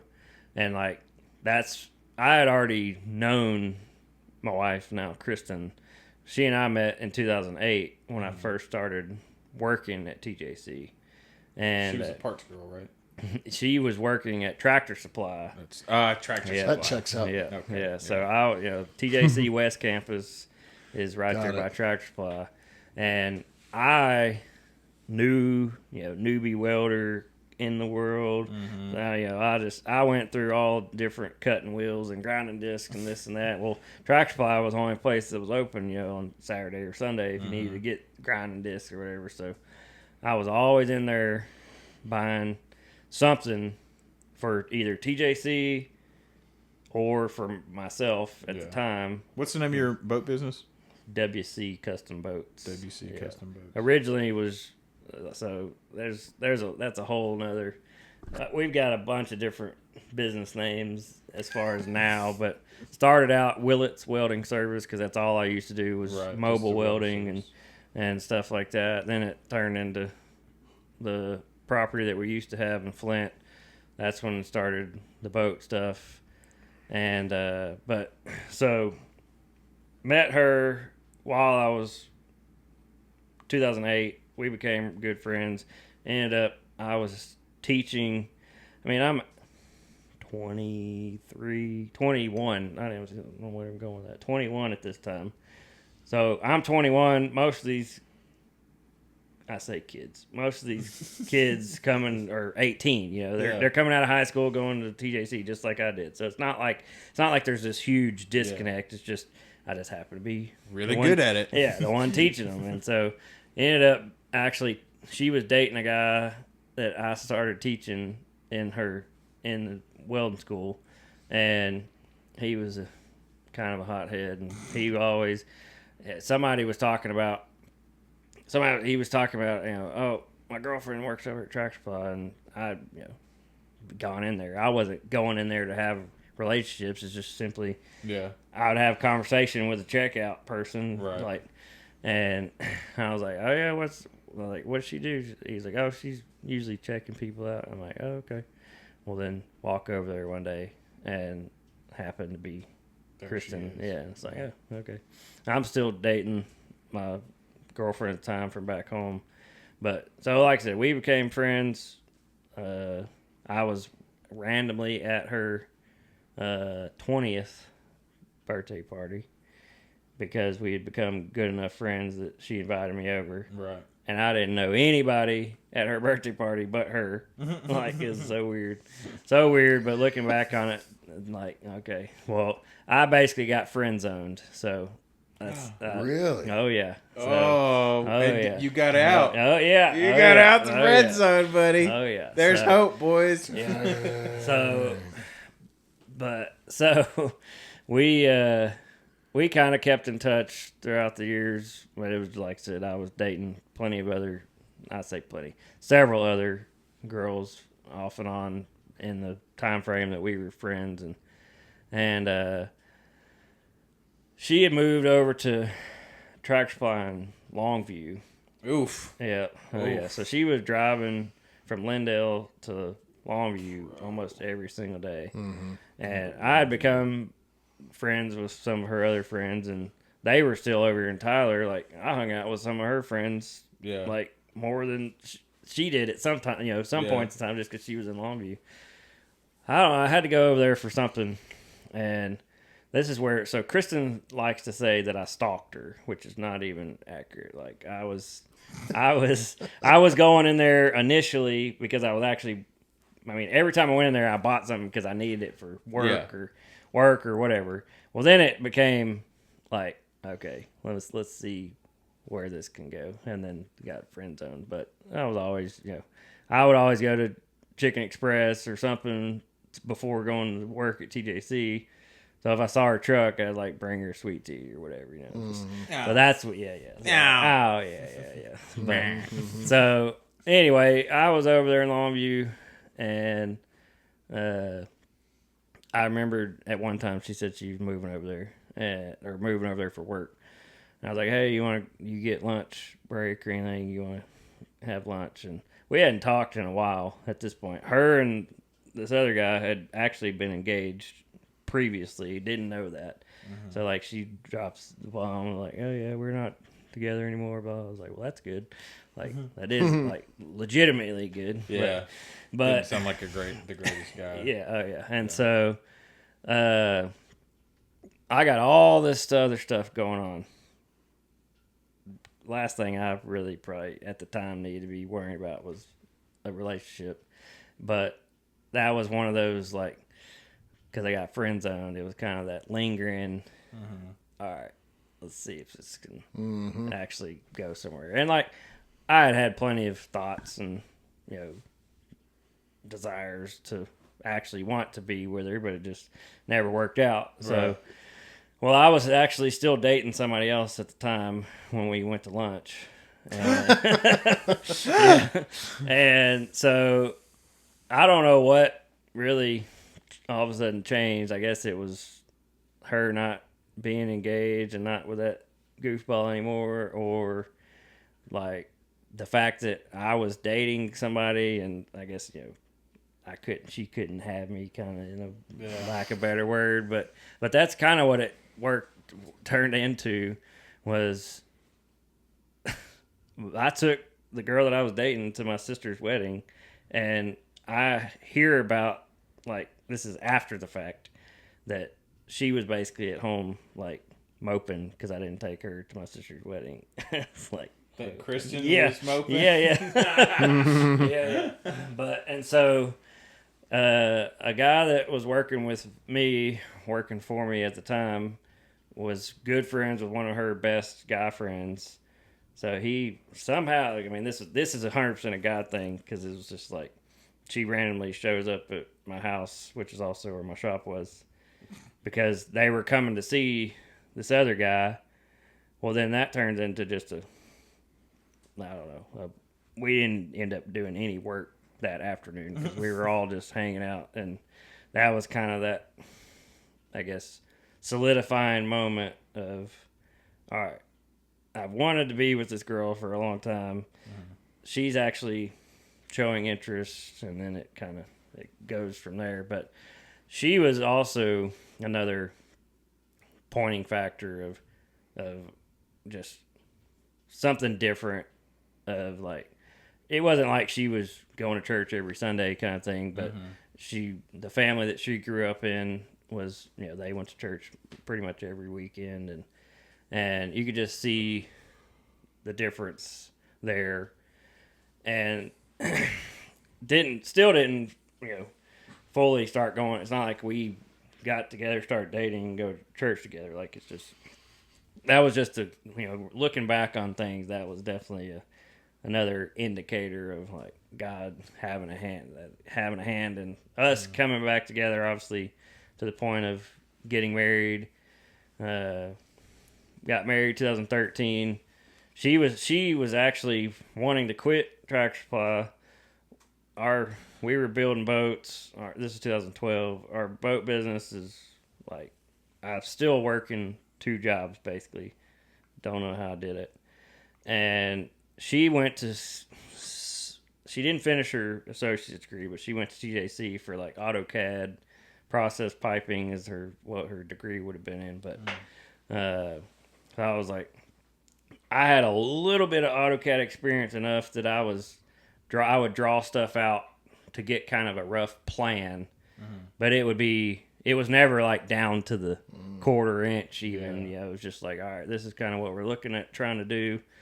And so then she was talking about it, and I was like, you just come work for me and do some office stuff and draw AutoCAD for us. And it's like, well, that solidified that. So 6 months into dating, she starts working with me. Then we ended up moving in together, and she got to see Pete.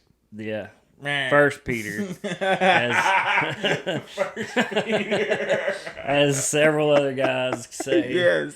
Yeah, she got to see First Peter, and straight running. We'll just say straight running asshole, because like I was burning the candle at both ends. Like I said, I couldn't tell you how I was doing everything I was doing, but my goal was to continue to build my business at that time. And now we're on this dating track of, all right, we're actually serious, we're living together, obviously, to the point of we ended up getting married, because that was definitely the best thing for us looking back, but at the time it was probably not the best best thing. But just because of my volatileness, my any little thing would just set me off. And that's where, like, so many people want to say, oh, anger's a sin. No, anger itself is not a sin. It's what you do with your anger that usually turns to sin. And that was always what it was. Like, I'd get mad at something else. She was the closest person to me. Yeah. Legit. Yeah, there's a reason why you kick the dog and whatever. Yeah. But I'll challenge you on that, and I've had a lot of arguments with Paul Roberts. But anger is a choice. No, yeah. But they call it a core emotion, which implies that it's like an involuntary thing. So like yesterday, on Father's Day, my brother and my mother and I all went out to see my father's grave, and I rashed my car tire. Wheel. The tire too. Yeah. And I slammed my door a couple times, and now it kind of sticks when I open it. I slammed it with everything I had, and then I got out and I said some choice words, and then I thought, were they choice or reactive? They were pretty, I don't know. I chose them. And then that didn't make me feel any better. And so I was like, I'm just going to get my Glock out. And I'm just going to unload 23 rounds into this car. Oh my gosh. Like right here on 64 West. And then I was like, no, that's a bad idea. I had my daughter with me, and my brother's girlfriend was there. She's pregnant. I'm like, this is probably not the best time. Not good. Not the best setting. And then I put it away. And we finished what we were doing, and I drove my mom home, and Lexi and I came here. She didn't say a word in the car. I didn't say anything. I got on the couch. I sat there until I fell asleep, and I slept the rest of the day. And I woke up, and I was still mad. And then I'm like, it's 8:30 or something. I'm like, where's Michelle? She's supposed to be home from work. And I went in, and she was laying in the bed. And I was like, you didn't want to spend any time with me on Father's Day? And she's like, I just got home. I've been here for 6 minutes. I've started a load of laundry. I've done all these things. And I was like, oh. Reactive. Yeah. I mean, and then this morning, she's like, you're still mad. You're still mad today. I'm like, yeah, they're brand new wheels. Oh my And they're black. And now they're rashed, you know, and they're not black where I hit the curb. So, like, I feel you. I feel you on the anger thing. Oh, yeah. But there's, like, sometimes you get so angry. There's no, like, what do you do? How do you not be angry about this stuff? Yeah. That's still a daily struggle. Yeah. But it's so like I would go farther. I'd say I think anger can be a sin. Maybe it's not always a sin. Yeah. But it surely can be. Oh, definitely. Because for me, I get angry when I feel powerless over something. Right? Like when I realize there's nothing I can do now, the wheel's rashed. But there's a sense of power in anger for a man. Yeah. You know? For sure. Like I get angry, I act angry. Man, everybody knows it. And like you don't want to be around me when I'm angry. You know what I mean? Like people definitely don't. You know, when I was drinking and using drugs, I used to just wish that people would leave me alone. Yeah. You know? Just leave me alone. If you understood what it feels like to be me on the inside, you'd buy the drugs for me. Mm-hmm. You know? And so like when I'm angry, but then like all the people around me, you know, they've all been affected by not just my behavior in my life, but like other people too. So they carry that kind of past experience around with them. So then like when I act out and lash out with anger, then they have all these weird thoughts like, well, do I need to say the right thing or do I not need to say something? You know, they're like all this weird caretaking stuff. I'm like, hey, just let me be angry, I guess. You know, let me work this out with God. Like me and God are, believe me, we're talking about it. Yeah. No, And I'm mad about it, you know, and God's listening, you know. I just don't know how to explain, like, Well, it's how kind do of you like explain anger, you know? it's kind of like the test before the lesson or the lesson before the test type thing. Like, I think that we will have a lot of lessons before us, but we want to take them as tests. It's kind of like, you know, I grew up reading because my dad read all the time, and I saw my dad reading. So therefore, I didn't approach a test in like whenever I was in school. If I was reading something, it was always a test. Because there was a test to follow up about this book for some reason, and I got to a point AR where points. I didn't like to read for that reason. Yep. But then whenever I actually grew up and I realized I don't have to go to school to read this book. Right, yeah. I'm not going to be having a test. Now I actually enjoy taking the lessons. I enjoy reading books because I don't have to lose sleep on a test or a quiz or some teacher that isn't going to like the way that I did my heading on my paper or something like that. You know, I'm not having to deal with that. I'm just dealing with the lesson that's in front of me.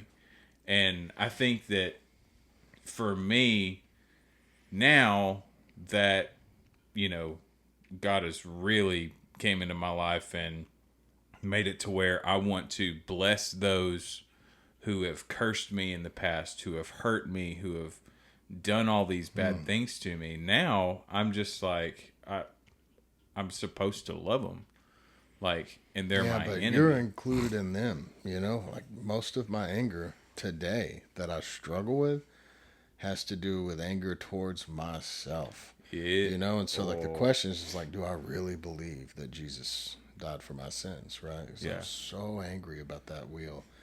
The weekend prior, I think, we went out and played disc golf. I had a amazing shot, another amazing shot. I'm like, I might birdie this hole, you know? And I've never done better than a bogey on this particular hole. It's a par 3 and it should be a par 4. And I'll die on that hill. It should be a par 4.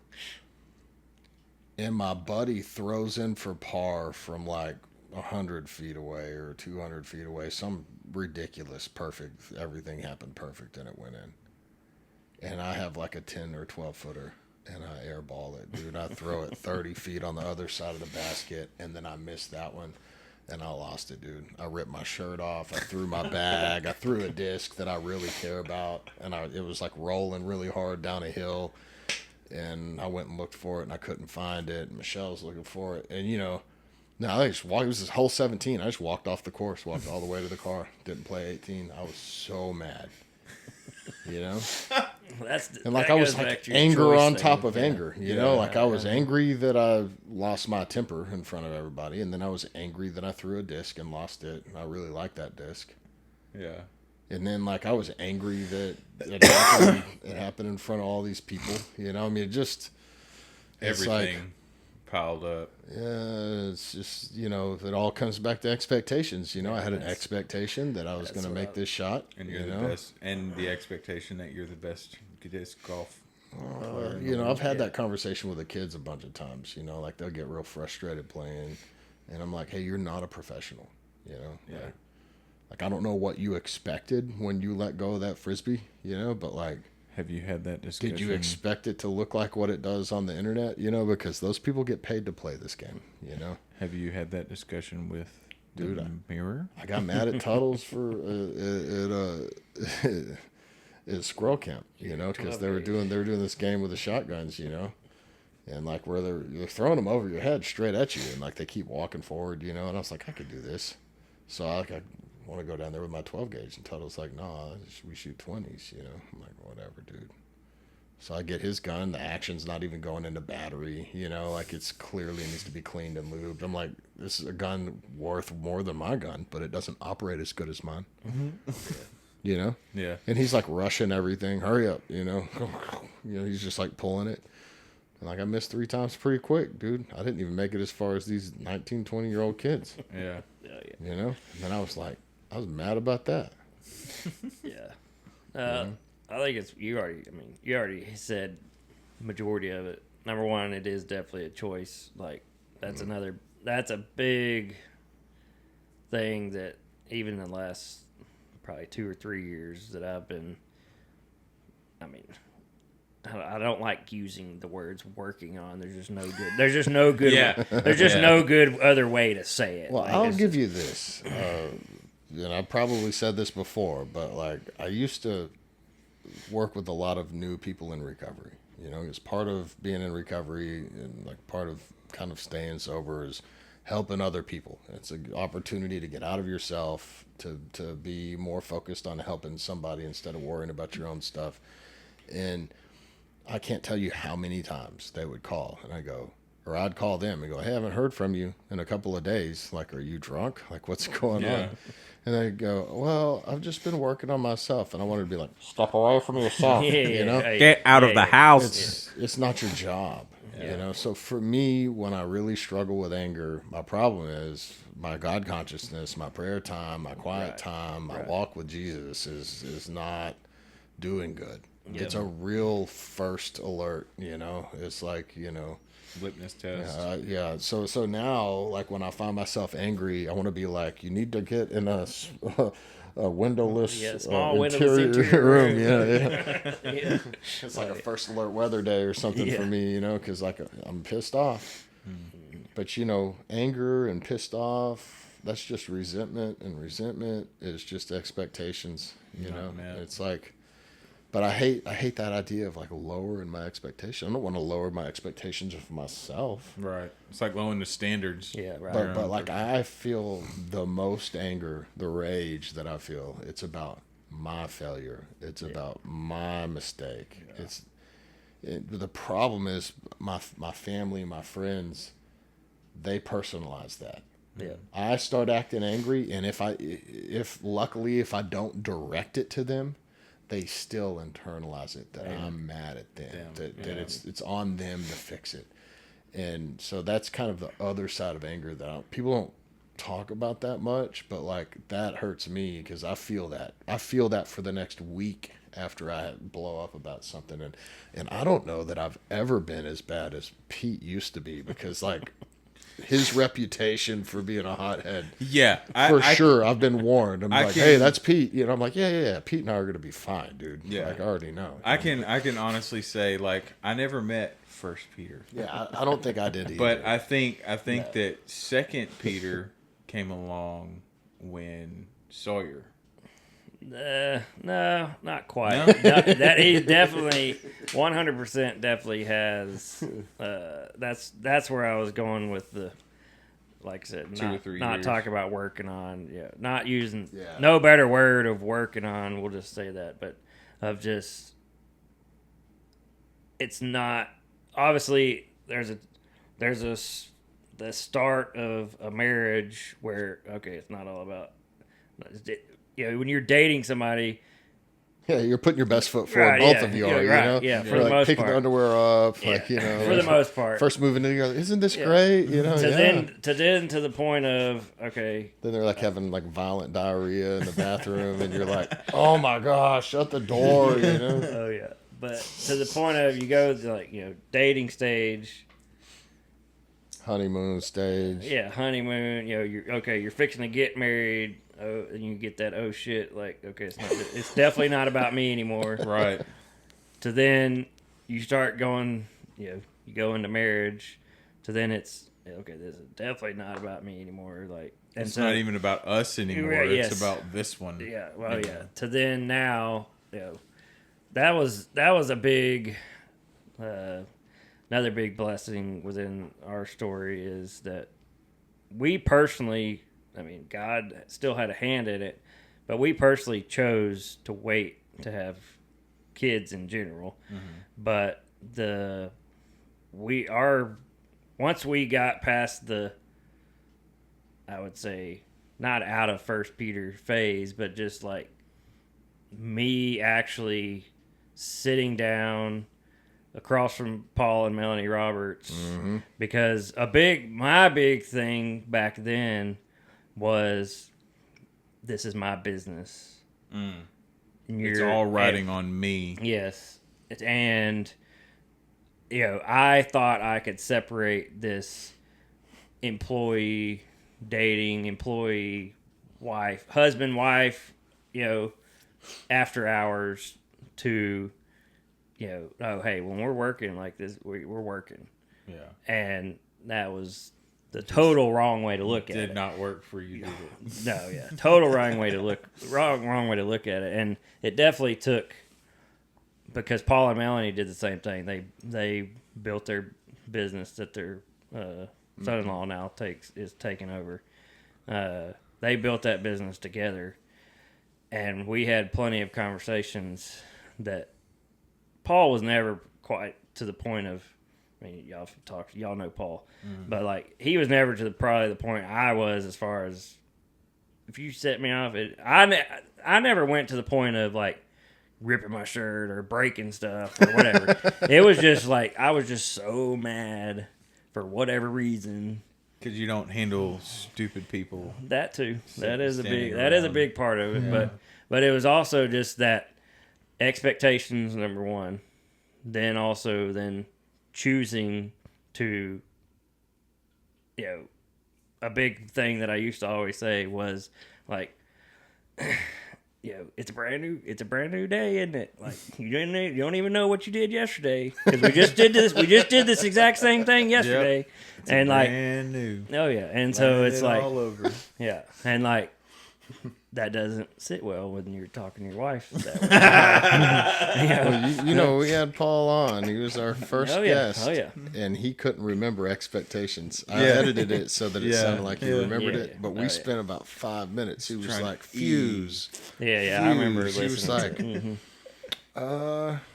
he's like, "Do you know what the E is?" And we were like, "No." And like we sat there for a minute. We were like, "Okay, Paul, tell us." And he goes, see he was. It's like he was reaching for it mentally. He goes, "I can't remember." I was like, "Oh, come on." Oh yeah. But and so anyway, like we, so we got married 2013. We together. That was one of the. This was one of the first like big decisions that we really made together. Was that a big part of my anger was the stress of basically 2 jobs.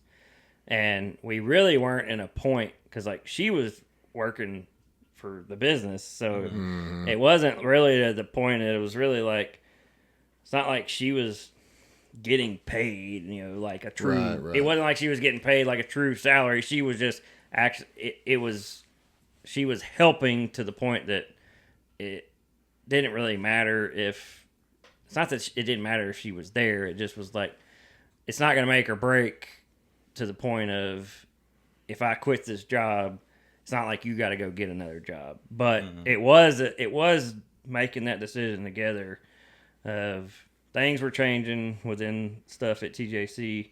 Kind of could see a little bit of writing on the wall. This was kind of when it was almost like they implemented the No Child Left Behind thing, but in college, and it doesn't really, like, in a lab welding situation, like, if you don't show up to class and actually come and weld and do a weld test, you're not ever gonna, number one, get better. You're also never gonna be able to actually pass the test. Like, no way to do it. And it became to the point of like, oh, you gotta make, if you give anybody below a D, or a D or an F, you gotta like jump it up. Yeah, well, not even that. You gotta like justify it. Like, why did it? Well, you make us take attendance. You can see they didn't show up. Obviously, they didn't pass. Like, anyway, that was a big part of that. It was just a bunch of politics, bunch of changing of hands of stuff, and we finally just made the decision. Like, all right, we can't. I couldn't do both, and another God ordained moment, because like, I don't know how we did it for a long time. I mean, we had multiple employees, legitimate employees, plus me and her working within it, and we never starved. We never. It's not that we didn't have to. We choose the word trade-offs. We made plenty of trade-offs, because a sacrifice is what Jesus did for us. We traded,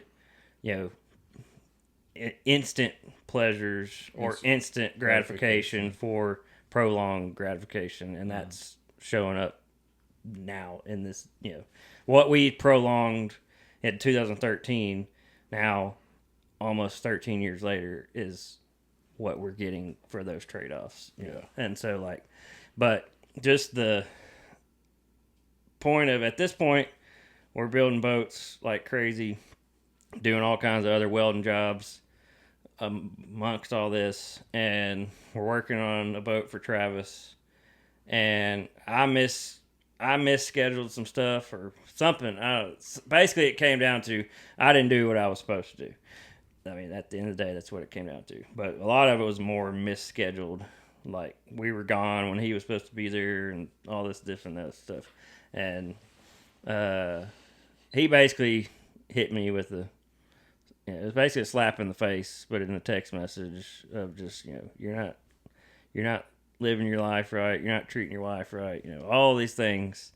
And it was like, oh shit. He held you accountable. Yeah, 100%. Travis said all that to you? Wow. Oh yeah. I wish I still had the text message, but you don't have it? No.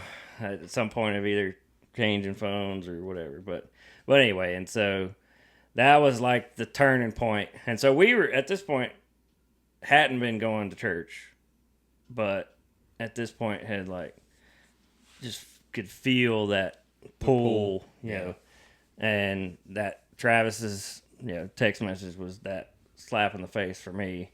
And at the same time that happened, another friend of ours came, buddy of mine from welding school, kind of came back into my life, and he had some mentors and that helped him and his wife, and and I was like, I don't know, whatever it's gonna take, we need to meet him. And so, all at the same time, another friend of ours that built a boat for, he took me outside in my garage. It's pouring down rain, and he's like, "Look," he's like, I've been coming here for however many months while you've been working and getting to know you, and while you're working on my stuff." And he's like, kind of said the same thing, just in a nicer way, and into my face. Of like, hey, I don't know if you actually, believe in God or anything like that. He's like, the way you talk to the people working for you, the way you talk to your wife, it's definitely probably not the best look, especially on a business side of things. So I'm like, you're right. And he's like, I don't know why. He's like, but God put it on my heart. He's like, I wanted to ask have you ever been discipled? You ever been brought to Christ? And, you know, he's like, I'd like to walk through that with you. And I'm like, all right, yeah, whatever you gotta do. So like all this is happening at the same time. And Christian Scudder is his name. Oh, I know Scudder. Yeah. And that was December 2013. And that's when, like, he basically just, you know, laid out the gospel, laid all that out. Not that I hadn't heard it. Right. Just was I was presented different. presented differently, and it was just in that. I mean, that was that. All right, what I'm doing ain't working, so I got to try. You know, definitely got to do something different. And by the end of 2013, 100% said the same prayer that I said it plenty of times, but it was just in that different stage of life, whatever you want, state of mind, all the things, and so then, like, I go and have a conversation with Kristen, and she's like, I think that's a really good thing. Like, it probably needs to happen to. Not that the divorce was never a topic of conversation, but it's just like, I think that's going to be needed to make our life better and, you know, our relationship better. And then she had been saved as like a lot of people, you know, got baptized at an early age at, you know, whatever it was, church camp, whatever. And then had later been in Travis's youth group and kind of like, she never, you know, lost her faith. She just never was. She's drifted. Yeah. And so She's moved in with you. Yeah, that's exactly. First Peter. Yeah, that's First right. Peter That's right. was the problem. Oh yeah, and so we God ended up, sent her to help you. Huh? yeah, March 2014. We ended up getting baptized together. She, basically got rededicated at the same time that I got baptized. March of 2014 at Cross Brandon. I mean, ever since then, like, it wasn't just that flash of light, you know, road to Emmaus type situation, but it was that, like, okay, I know this is going to be the best thing for me, and God actually wants the best for me. And, you know, obviously then moving together with my wife, you know, that was just, that whole day is just stuck in my head, you know, of just that. I can't explain it. Just like that was just that solidifying moment, everything come together. Yeah. That kind of like that one flesh for sure mentality. Yeah, for sure. And still plenty of stepping stones between then and now, but just going back to what we were talking about of like working on trying to do better now, especially because of Sawyer, now 2.5 years old. Like, I can just see, Jesus talks about, he want all the children, the disciples didn't want, they were trying to keep all the kids away from him. Right. He's like, no, all these little children are mine. And like, I can just see that in him of just how, like, even if I'm, Trey's, we're naturally loud, but then like there's that difference in being just loud and getting elevated to the point of next anger level. And like, even if I'm just elevate a little bit, he's like, no, dad, no, dad. Like, I want to slap myself because, like, trying to be better for him, right? But just like that's what has definitely made this shift in the last 2.5 years of when you ask Jesus into your heart, like what you're talking about earlier, Pat, like, all right, I'm messing up, so now I feel like keep me out of hell. Yeah, exactly. Versus it's also when you ask Jesus into your heart and you actually want to know him, have a relationship. It's no different than us having a relationship. Like, we may not talk every single day, we may not talk every single week, but it's still the point of like, if I have done something wrong, I don't want to like let that go. Right. And it's just kind of the same thing. Discuss it. Same thing. It's just when you have Jesus in your heart and you desire to be, we're called to be more like him and be as more loving as possible. like that is what changes things to the point of just simply going to church, reading your Bible, all those things. No, like being involved in church in general, like being one with God's, whole people, the body of Christ. Present. Yeah, like it's just, if you haven't experienced it and experienced it in a way that we thankfully have gotten to experience it, it's a totally different And community calling. I don't even know what you want to. And what the right word is, I but- think about it often. I get to be in eternity with you guys. You know what I mean? Like, I get to experience the body of Christ every Sunday, even whenever I'm struggling, whenever I'm going through my train wreck, whatever in my own head, or even whenever everything is roses, when everything is great. I have the church of Christ that I'm subjected to, who are also subjected to our Creator, to the one who He sent. But on top of that, it never ends. Yeah. Like, one day we're going to be in heaven. We're going to be standing around looking at the glory of God through Jesus. And we get to worship with all the people. Like, all the generations, all the nations, everybody who has put their faith in Jesus is going to be there, and we're all going to be eating at the same time at the marriage supper at the Lamb. And like, that's something that like I've never really experienced until I came to Wilderness, and it's not because of an amazing speaker. It's not because of a huge program. It's not any of that. It is the body of Christ just working and doing its thing. Yeah. And, that's something that I look forward to is whenever we all do get to heaven one day, we're going to be like, dude, I told you. I told you, man. This is exactly what it's going to be like, So. Oh yeah, and that's where like you just said a great thing that so many people get hung up on. Like, Travis is a great communicator. Travis is not the point. Right.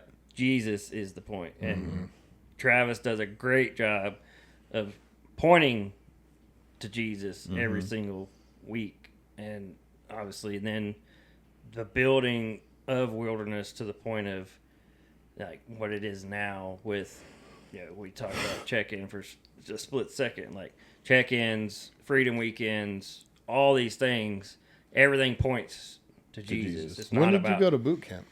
Yeah, so that was 2014, got baptized, been work in progress ever since. And then Travis announced that he was leaving. Actually, he came to where, at least in the top 10 that he came to saying, hey, I'm fixing to be leaving. We're going to be starting this, basically what's Wilderness is now. I want y'all to come and be a part of it, however that looks like. And as that kind of started growing in late 2015 to the point of we just started out almost like a Bible study and kind of just planning and what it would possibly look like to have a church. And in a bunch of 2016, and there had been select few people that had come and gone, and then had, I guess, we knew it was going to happen way before most people, and then he asked us to actually be a part of the Bible studies and whatever, the kind of planning. And so that was Travis, Jim Amaral, a couple other families that are no longer there, Parker and Lisa, and then Cody Voigt had kind of been in and out of the early like just planning and Bible study stuff, but like once we a legitimate started church, he had been there kind of from the beginning. And then I got asked to be part of leadership of the church, and it's like, I don't know why I'm here. Like, I've barely been following, truly following God. I've been working on it. Yeah, for sure. Oh, yeah, barely been following, God for 2.5, 3 years at that point. But Travis in that first meeting I straight up asked, like, why am I here? And he's like, because number one, you love Jesus. Number two, you've actually built something from scratch that most people haven't, which that's kind of still to this day how I look at a lot of things. It may not be the best view on everything, but a lot of things I look at it like, I think about it like a business, and not in a transactional type situation. It's just like how does this need to be handled? How do finances need to be handled? All this stuff that most people don't think about on the back end of a business, or even on the back end of a church. Like, there is still bills still got to get paid, and so that was a big part of that conversation early on. And then we started. Travis had been talking about boot camp, kind of throughout that probably first year of 2016, and so we had decided as basically leaders of the church that every man who was ever going to potentially be part of leadership in the church had to go through, at that time, boot camp, or now Freedom Weekend. And so Cody and I were the first went. We went in February of 2017. Travis had already gone. He had been through, years before that. And that was the next, definitely pivotal moment. That's where the expectation, that was a big thing that solidified in me, was like unmet expectations, number one, but unspoken, unmet expectations was like a huge hit for me at boot camp. And just that, also just that, forgiveness type, just all my, especially this is where I would say that shift to 2 Peter at least started, is at boot camp, of like, kind of like what Trey was just talking about, like, I'm mad at I would be more mad at myself for getting to that point of anger, and, saying whatever I thought I could say and not hurting anybody that I was close to, that was that, being able to forgive myself in those moments, and then just the tools and equipping that boot camp and Freedom Weekend help with. But so went through February 2017. I think several other guys either went through later 2017 or even kind of the beginning of 2018. And then just like we talked about at Freedom Weekend, like coming back to serve, just made all that come full circle. And like, I don't remember who I was talking to the other day, but it's just like that weakness verse. It's kind of like the, on Captain America, if you've watched any of the Marvel movies, like, Bucky gets snapped back into, the Russian control. It's not that extreme, obviously, but like anytime I hear that weakness verse, it's like a slap in the face. Yeah. Like, dang it. Yeah, immediately. Yeah, but it's just that reminder, and that's also, we went back, we served at least 2 or 3 times at boot camp before kind of creating Freedom Weekend. And I've lost count how many Freedom Weekends and boot camps have helped with. Not as much as Chance and Elliot have, but I think I'm up to 5. Oh yeah. This coming October will be the 6th one that I've been involved with. Oh yeah. And that's just I know y'all had plenty of people talk about it. That's just that experience that you can't explain, but it's also that bonding experience for like, all of us. I mean, and just again coming back and start having people, especially like you, Pat, coming back consistently and serving and those charcuterie boards, man. It's definitely a huge shift. Yeah, I heard horror stories about y'all's where they were like, "Yeah, here's a granola bar for the weekend." I was like, "Bro, I would lose my mind if they said, "Here's a granola bar for the It weekend." was actually worse than that. But No. Yeah, we're not gonna. yeah, I want to leave that alone. But my big thing. I mean, boot camp has its place. I'm not knocking anything they're doing. It's just with Freedom Weekend at our church, like it's just that initiation's not the right word because it's not a fraternity, it's not a cult. You're not getting hazed or anything, but it's just that it is just kind of that stepping stone for The trailhead. A trust. Yeah.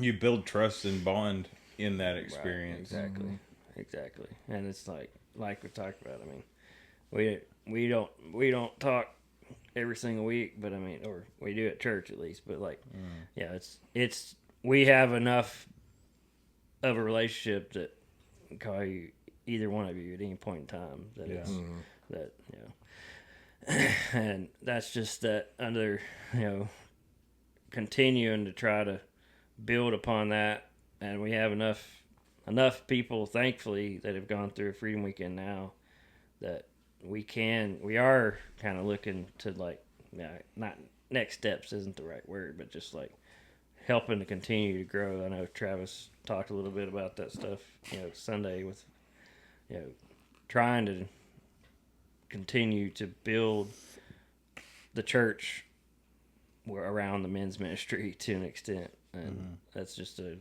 awesome thing that we all get to be a part of. And I'm no longer officially in leadership of the church. Several of us kind of rotated off of that, I guess, official role. And I think that's healthy. Oh yeah, for sure. I think that's good for people that are involved in that, because whenever you've got these same guys who have been on the same board for 10 years, and then people are like, I don't know why he's burnt out. I don't even know what that means. 10% of an organization do 90% of the work. Yeah, exactly. And so, like, being a leader is also being a doer. Oh yeah, for sure.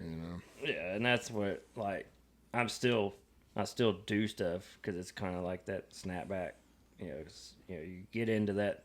I've been in that type of role for so long. We'll just say, and it's not because I have to. Like, I want to serve. Right. I want to be there. My heart's in this position where if I'm not doing this, then I'm not happy with myself.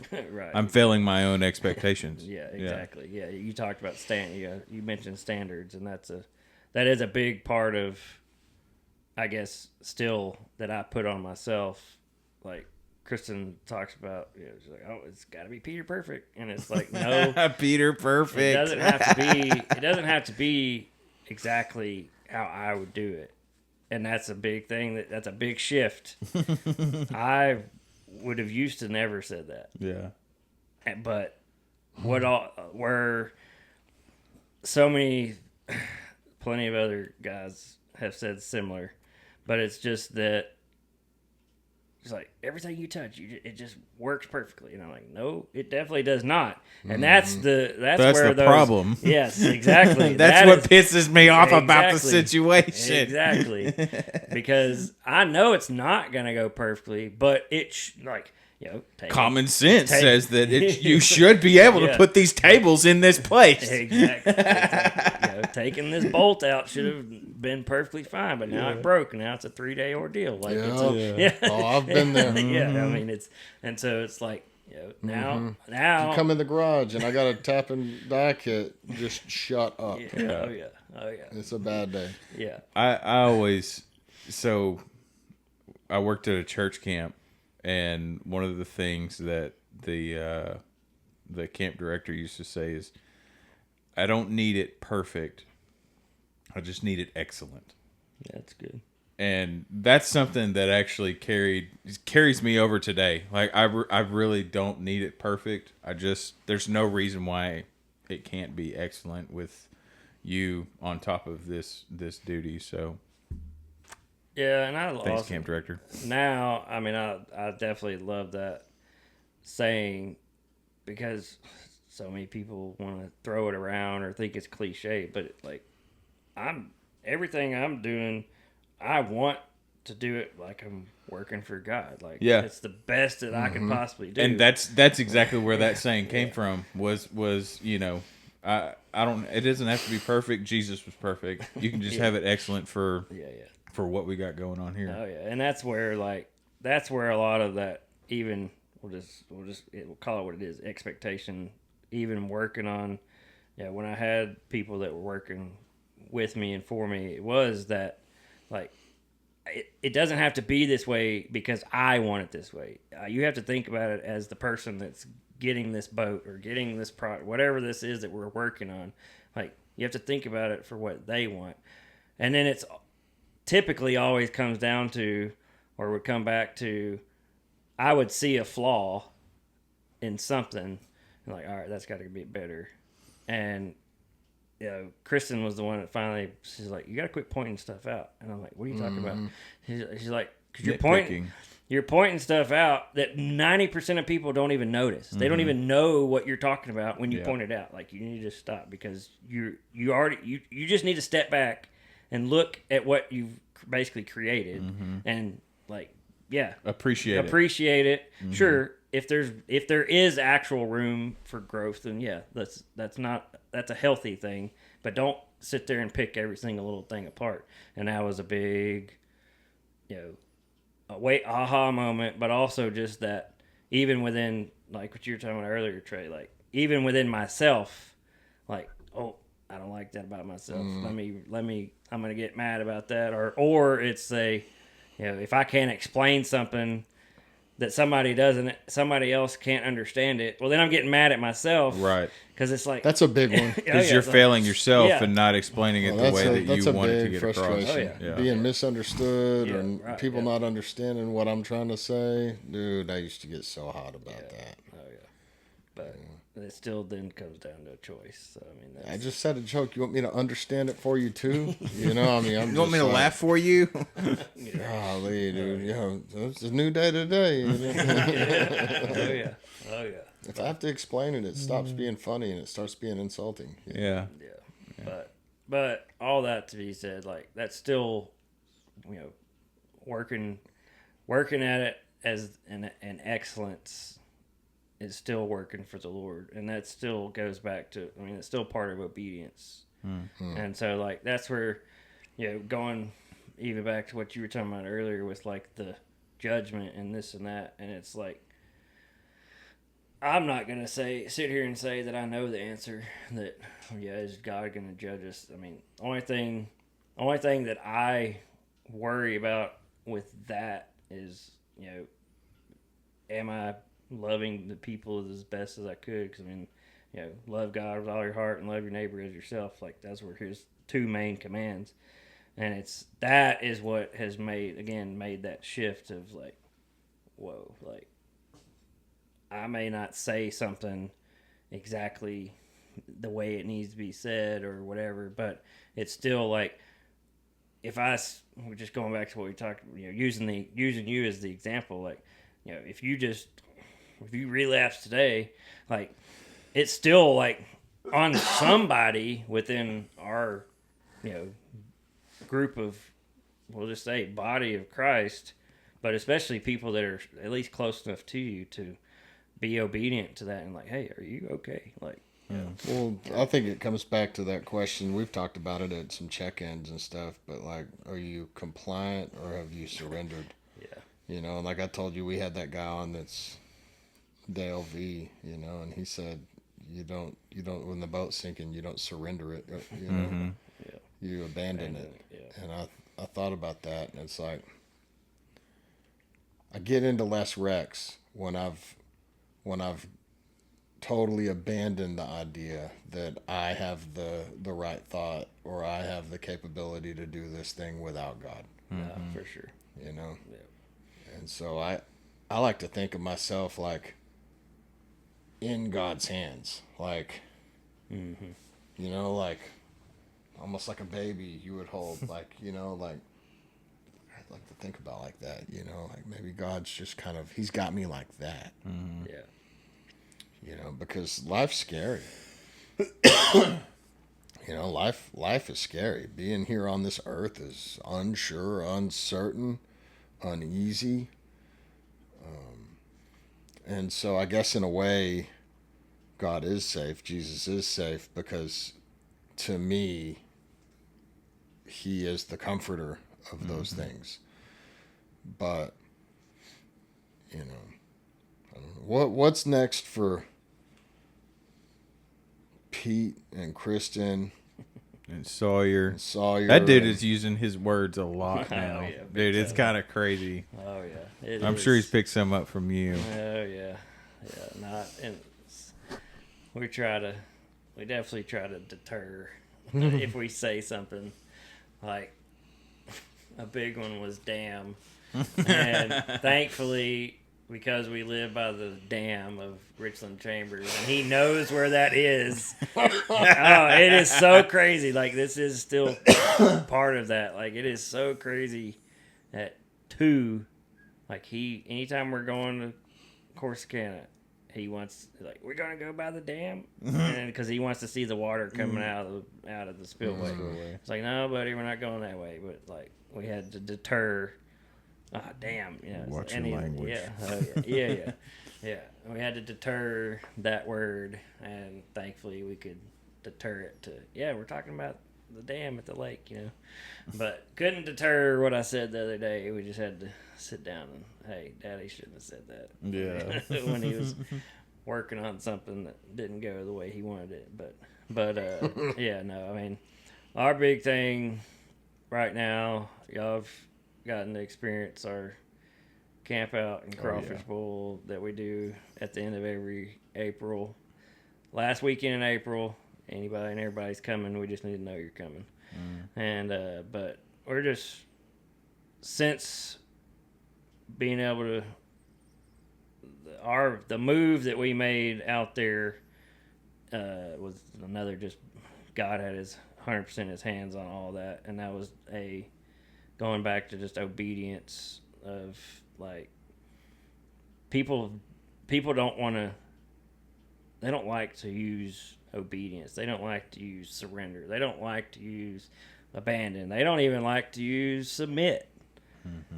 But it's so crazy when you take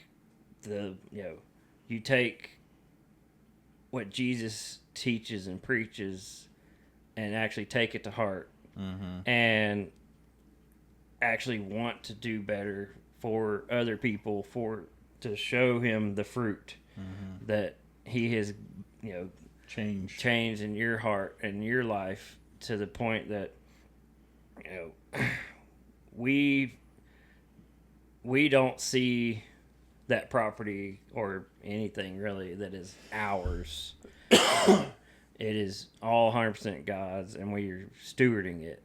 And yes, there's some selfish ambition with the move and help and having the property that we have, but I would say at least 90% of it is not selfish. Like because we want to share it with anybody. Like, I can come out there anytime you want. Like, you don't have to ask. Like, I'm not saying that you necessarily may or may not have a reason. You just need to come out to the country. I mean, that's fine. Just show up. Like, that doesn't bother me. But like, just going back to full circle with duck hunting. Like, my biggest, I guess, dream or ambition right now is to be able to build a spot that kids or new people, Pat, can come and experience a duck hunt, and a safe environment Yeah. and an actual teaching and education.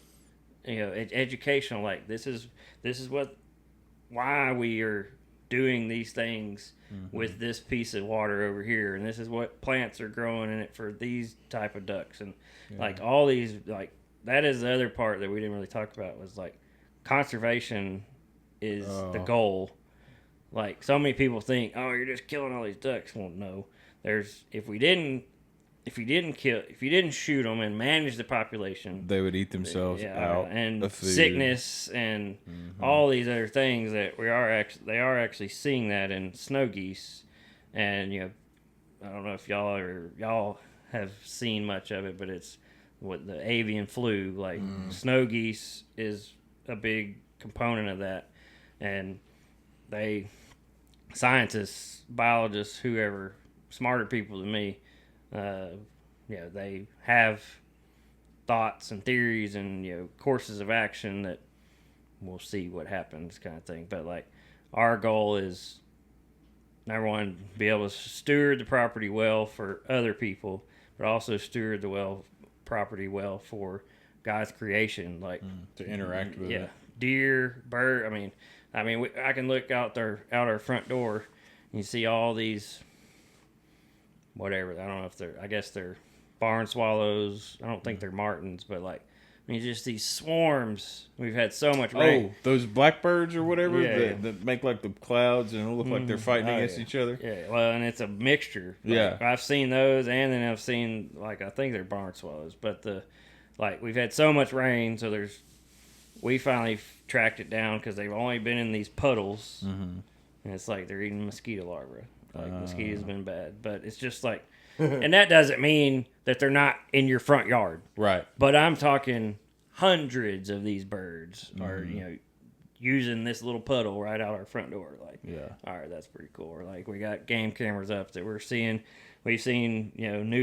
new baby deer with their mamas on game camera. Like, all right, y'all are safe enough here, and or then there's black belly whistling ducks. They've been hanging around. They're probably gonna have a nest somewhere on the property this year. Like, it's just stewarding it for now our son to be able to see this live action of wildlife, and obviously he gets to run around and be a little boy and play in puddles and all these things that every little boy dreams of. And but we do have some horses. One of those horses is probably not going to be around too much longer. One of the dogs ain't going to be around too much longer. Like, she and I, Kristen, have talked about this. Like, farm kids are raised a little different. Like, they get to see death at an early age, and they get to see, reproduction at potentially an early age with, and then we're fixing to get a new puppy in the next 2 weeks, and like new puppies coming in, 14-year-old chocolate labs. Really, he's not teetering on the edge of death by any means, but he is definitely, you can see the decline. And so like that's fixing to be a hard discussion. It's not a hard discussion with us and him. But also, like, that was kind of our right after right before we got married, that this chocolate lab's been in our life together since. Like, that was kind of our dog, together. Anyway, it's just first kid. Right, first exactly. Kid, and it's funny, his name is Kid. So it's like, that's but anyway, it's just continuing to, within reason, we'll just say, to steward and grow things around our property for obviously us to enjoy, but for other people to enjoy as well in the future. And more and more dog trainings coming sooner than we expected, so that's fixing to be another project of building a new kennel for more business on that side. And then anyway, just then obviously continuing to work with y'all and the other guys at church with Wilderness Men's Ministry. I was asked by some of the other. I said I haven't been in a leadership position, but not really in a full leadership position, but just in another position, kind of an overseer role with that men's ministry stuff. Of just, we'll see kind of how that all goes, and that's a temporary thing. Like I said, it's not a locked in. We're hoping to continue to have Partnerships and with y'all and other men within the church of hey, this is something that hopefully can elevate to then be able to pass off to y'all or somebody else and try to keep all we're doing is keep moving things forward for God. Like that's the biggest thing. I mean, it's 100%.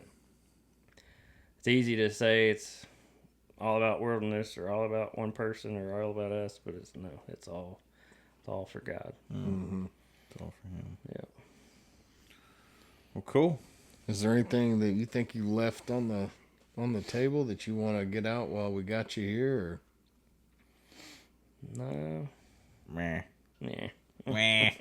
Well, we'll have to get you back on. Yeah, I definitely want to talk about the conservation thing because, like, I've had experience in conservation, and we won't continue to talk about it. But for sure. yeah, I'd definitely like to discuss that, the different types of conservations and whatnot. So No, I appreciate y'all. Yeah. Probably a little longer than we expected. Oh man, hey, I already knew. yeah, But it's been a blessing to have you, and I hope that this message gets where it needs to go. And I thank you for coming and spending all this time. I mean, I'm always impressed to see you because I know how far away you live. yeah. Well, What do you like in Cayuga? Yep, Cayuga. Cayuga. Cayuga, as some people say. I don't know how you say it. I have to talk to an English teacher, but yeah, that's the other. I would say that's the only other thing is like when we committed to being a part of Wilderness, like it's kind of the same thing. It's kind of the same thing with building a business. Like it's when we committed to it, we could see the vision, and we now are just seeing so much immense fruit from it that it's like